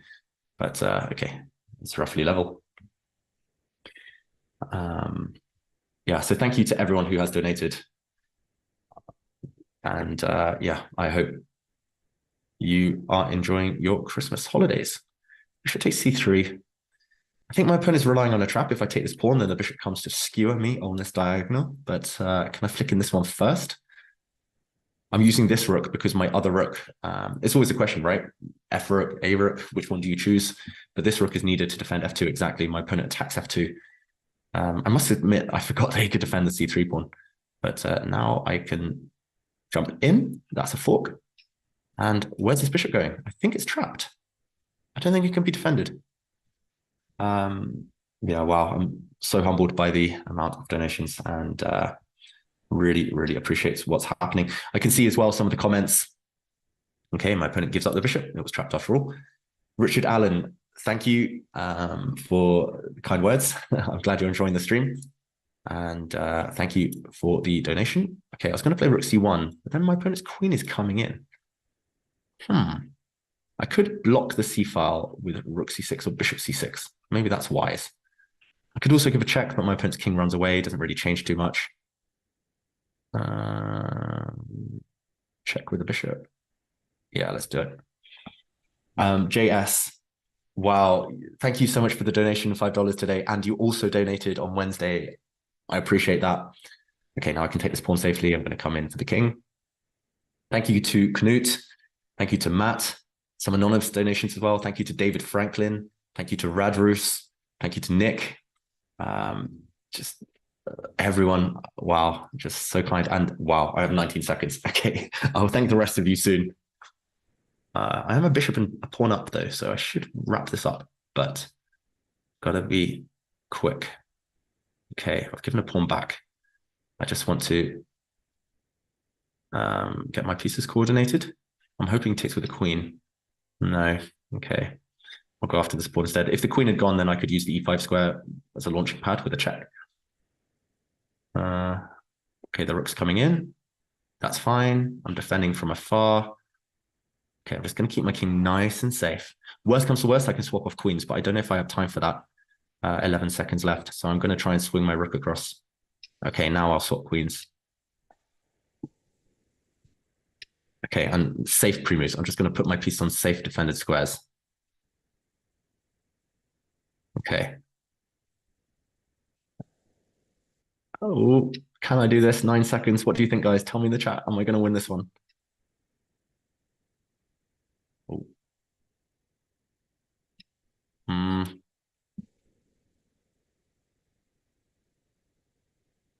don't know why I'm doing this. Oh, chess is so stressful. Okay, I'm threatening rook a5. Okay, I'm going to queen now. Guaranteed. Okay, I'm not going to pre-move because of rook b8, but... Okay, surely 4 seconds. Can I do it? I'm going to pre-move rook a3. Pre-move queen g3. Pre-move rook a1. Mate! Yes! Whew, 3 seconds in time.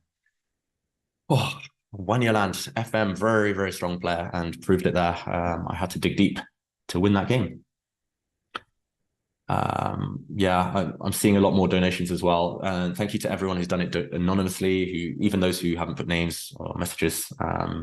Yeah, it's fantastic. I'll keep refreshing in on that soon. So I just wanted to show my appreciation. Senza, that's the one who got that draw off me, killed my streak.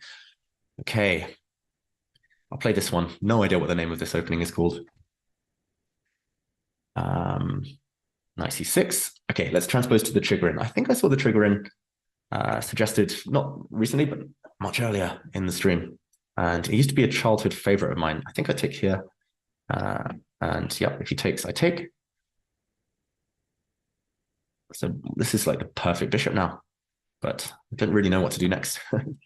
I can come out and pin, I can challenge. Yeah, I'll challenge, try and get quick development. I'm going to try and castle queenside just to imbalance things.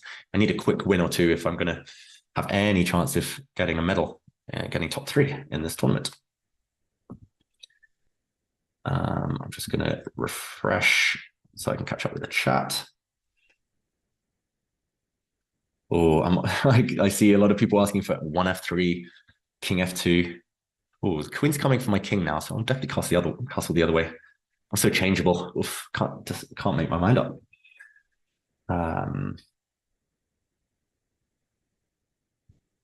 Okay, knight b5. That's just a one-move threat. I don't want to swap pieces. I need to keep my bishop because at the moment it's stopping my opponent from castling. If he can't move his bishop, he can't castle. If he goes the other way, it's a bit more open, a bit more area on that flank. Then I'll start pushing the a pawn. But now, whoa, f3. Yes, it means he can move his bishop, but what is the king doing? I think he needs to run as soon as possible or give up a pawn. Also makes sense, but I'm a pawn up, I'm better developed. This is why sometimes, I mean, people say certain openings are disrespectful, but if you play strange openings, it can confuse the opponent and it can lead to early disasters if they're not ready. There we go. That's a check. I win a piece. Will my opponent continue fighting? The answer is yes, which is valid, which is fair. I always say don't resign. I relish the challenge of checkmating my opponent. Okay, I'm going to come in unless my opponent plays rook c1. Okay, I'll just keep everything defended. Okay, I'll give a check and I'll pre-move taking this one. He can win a piece back. Go for it if you want, but I'm 2 pawns up in that king and pawn endgame. Simple win. Okay, I'll just defend everything, defend the pawn. Give my king some breathing space. Take. Bring the bishop back to safety. Get ready to do some checks. I'll come back. Okay, how quickly can I win this one? I'm just going to find a safe haven for my king so the pre-moves are easier. A5 is coming. Rook b3 check. Is he going to drop his rook back? There we go. And yeah, I see a question in the chat from Hastin. Sorry, I'm not reading Twitch right now. I should be. I wish I was. But yeah, it's too much to keep control of. I'm keeping an eye on the tournament, of course, the YouTube chat. So if you're on Twitch watching, come dropping me a message on YouTube as well. Luca Rowe. I've played you like 100 times. Oof. Let the others have a go. Okay, I'm going to play the hippo one more time.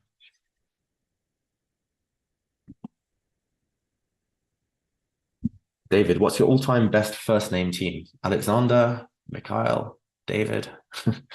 I don't think it's David, unfortunately. I know there's David Bronstein, David Navarro, Janowski, myself, David Anton Guillardo. But yeah, it's got to be Alexander, Alekayan, Bushuk, Beliavsky, Morozovic. There's a bunch. Vladimir, maybe? Vladimir's very strong. There's only one Hikaru. There's only one Magnus. Yeah, interesting question. Apparently I look like Maguire. I don't think that's a compliment. Yeah, I'm not sure I look like him either, so but thanks. Okay, I'll block things up. This is the other beauty of the hippo. Like, you're super flexible. I could take there, open things up. I can block things like now, and it's like a King's Indian. I'm basically going to push forward. Now his bishop is misplaced, and I could try and trap it. Poke defense. People are asking for Spanish or Alapin. Yeah, this is why I should start streaming. I can have dedicated sessions. Like, one stream could just be the hippo. One stream could just be the King's Gambit. One stream could just be the Reti. I don't know. Yeah, I love the ideas, guys. Keep them coming. Thank you for the support. Okay, f5. So normally I would want to block, but I don't know. I'm feeling fruity. I'm feeling a bit more aggressive today. So I'm just going to challenge this bishop. I get the bishop pair now. My queen comes out nicely. I could take here with a piece. So normally I want to take with a pawn. They do say that every Russian schoolboy knows you should always keep the pawn center. But taking with the queen is very tempting. It's better for my bishop if this diagonal is nice and open. Okay, I'll go for the long term. I'll go for what I'm supposed to do. The long-term factor. Mr. Creepington, apparently your mum is telling you you have to leave and you want me to tell her no. Sorry, the stream's not lasting that much longer. 12 minutes left of the tournament. Let your son, let your daughter stay. I'm assuming it's son, Mr. Creepington, but yeah, for the good of the world. Okay. This pawn is a bit vulnerable. Do I shuffle out the way, threaten checkmate? Maybe I slide across one square. I know it's not ideal with the bishop's diagonal, but I'm going to close the bishop's diagonal with e5 in short order. David, do I think that after Argentina won the World Cup, the GOAT debate is over?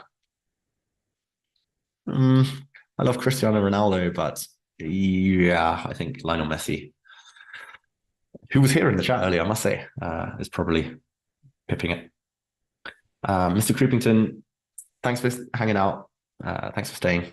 I hope you enjoyed the stream. Okay, let's try and push this pawn. It's not just that. I want to create a diagonal for my bishop. Unfortunately, this bishop is a bit blocked in now.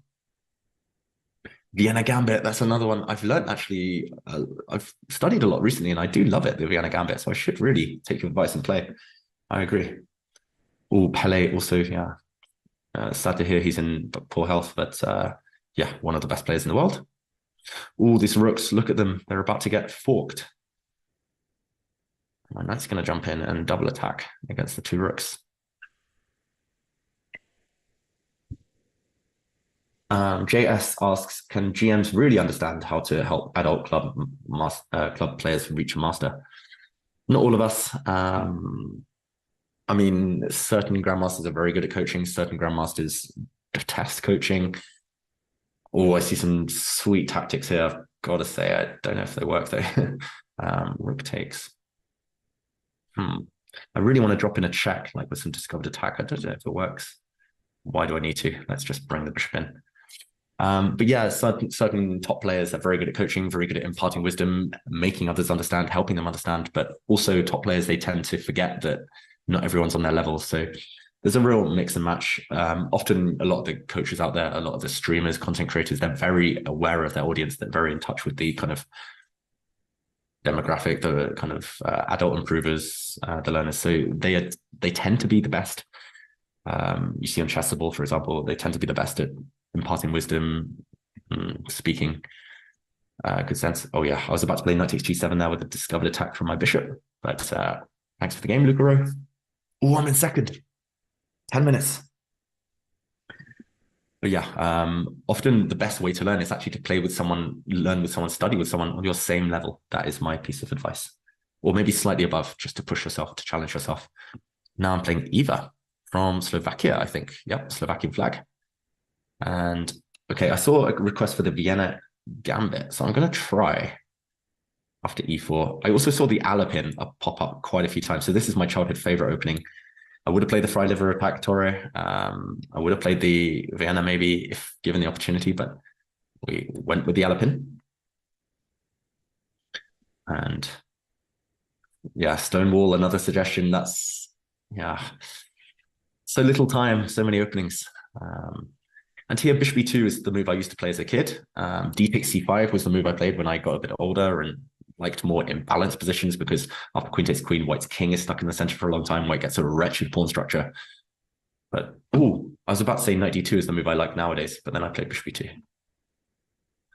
Ooh, I should stop talking to myself so much. Chisuya says, you learned some lines of the Alapin today. Good. I saw there's some great chessable courses out there just released. There's also one by Johann Sebastian Christensen, a Norwegian Grandmaster, which I recommend.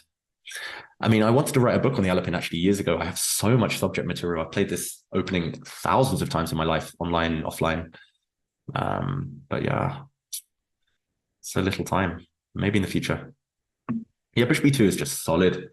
One thing I notice nowadays is a lot of the top grandmasters as black against the Queen's Gambit. Well, in the Queen's Gambit, they play the semi-Tarrasch or lines of the Tarrasch, and it transposes to like reversed, basically the reversed C3 Sicilian and this variation. So it can't be that bad if the people are taking it on as black as well. This is one idea, Queen b3. Let's go for it, actually. I was going to say the other idea is actually g4, kick the bishop away, then thrust the knight into e5. From there, the bishop can come to f3 along this diagonal. You gain the bishop pair, most likely. There's some annoying checks along this diagonal. Okay, my opponent's giving up a pawn. She's covered the e5 square, though. I think that's a very strong move by my opponent. So I'm just going to castle. I don't like the idea of taking and running into rook b8 when my b2 pawn would fall. Philosopher Piper says, streaming takes 30% of the focus, so you won't play your best. Be easy on yourself if you make mistakes while streaming. I'm going to have to be easy on myself because I've blundered so many times today, especially the first 3 games, as you guys saw. Disaster. I think I lost 3 in a row at the beginning. 2 of them on time, but not impressive. So yeah, I'll go easy on myself, but I want to get better. This is why I want to stream more content, play more. Now I can break through. Normally they say if you have an isolated pawn and you can push it, you should push it because it's very strong. My opponent's not covering that square enough, so it makes sense to try. And yeah, I mean, I was thinking, as I mentioned earlier, streaming educational content, but also some blitz from time to time, maybe some Title Tuesdays. And hopefully the more I practice, the more I'll get used to it. I don't really do the whole streaming and playing at the same time. I think on Wednesday, we did a banter blitz, also raising money for the NRC. And that was the first time I'd done it in years. So yeah, something to learn, get used to. I think that's what drives all chess players. That's why we're all watching today, right? Why we're all addicted to this beautiful game, because we want to get better. Okay, bishop c5 is a good move. So now the center's exploded. It's symmetrical pawn structure. I like my position because firstly, it's my move. I've got the more active piece right now in the center. I also have some luft for my king. So watch out for the black back rank later. It makes me think as well, maybe now is the moment. I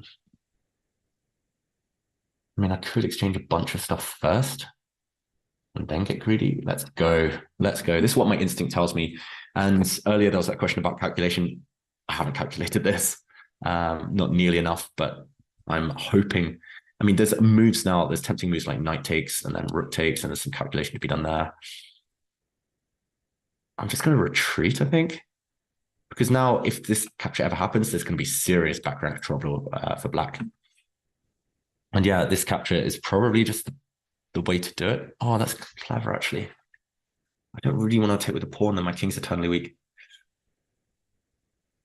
Yeah, I was going to say it's clever, but then again, rook takes pawn is met by knight c4, and that would have been a nice fork on the queen and the rook. So that pawn was indirectly defended. Now my queen is attacked. How do I save her? I'm spending a lot of time, I've got to say. Too much time. Maybe I'll go back where I came from temporarily. Oh, I should have gone queen a6. That would have been clever. Okay, I'll repeat the position once. Just this is what I love to do, to assert control, to show who's in charge. That's what the Russians teach. They say if you can repeat the position once, do it, because then your opponent knows you're not playing for a draw. But now I have to speed up. Okay, I'm a pawn up. I want to go b4. Okay, my opponent's given herself some luft, some breathing space for the king. That's good. She's playing very well, I've got to say. Now I'll just take another pawn. 7 seconds down on the clock, though. What will happen now? Okay, let's swap some pieces off. Oh my god, my rook in the corner. Why did I take on d8? I'm so out of it these days. Okay, I'm going to get my queen back. I'm going to check and come back before it's too late. This is the thing as well. When streaming, when like talking is hard, but as soon as the clock ticks down, the nerves just go. Okay, the pawns. Okay, now knights are notoriously bad at stopping rook's pawns, a pawns and h pawns. And Eva, thank you so much for the game. You had a chance there. I did blunder my rook in the corner just for one move. Oh god, that was scary.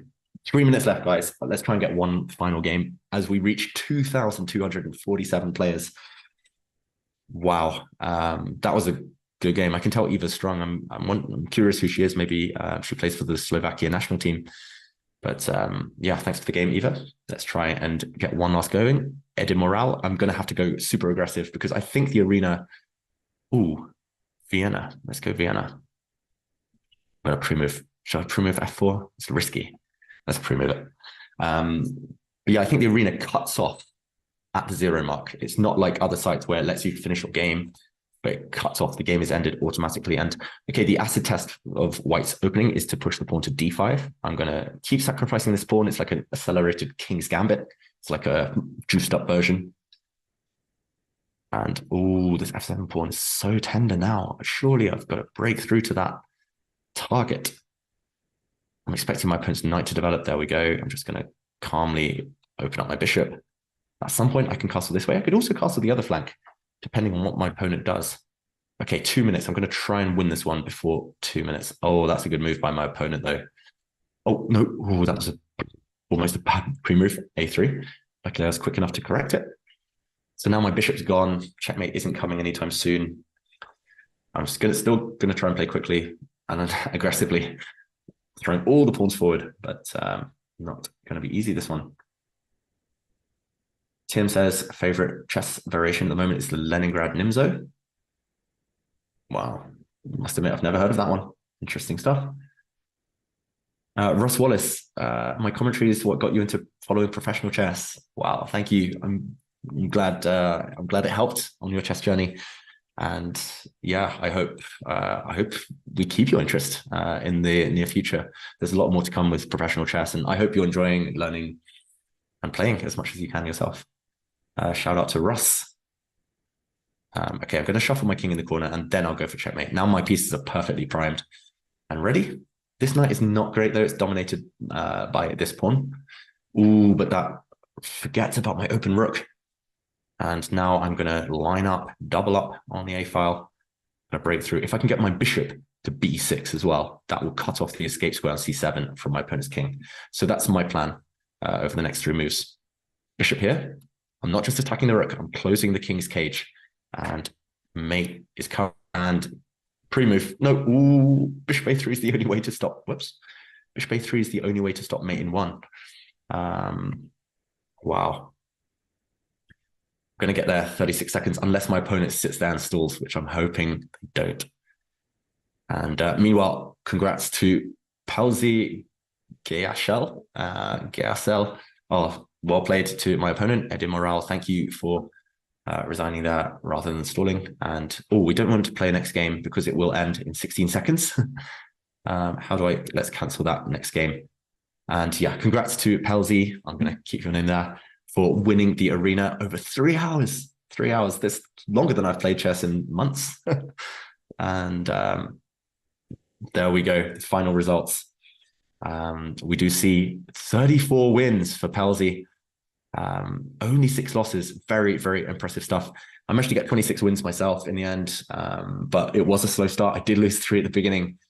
I just wasn't in the rhythm with the talking, the playing. It was hard to multitask, but I managed to pick up my level.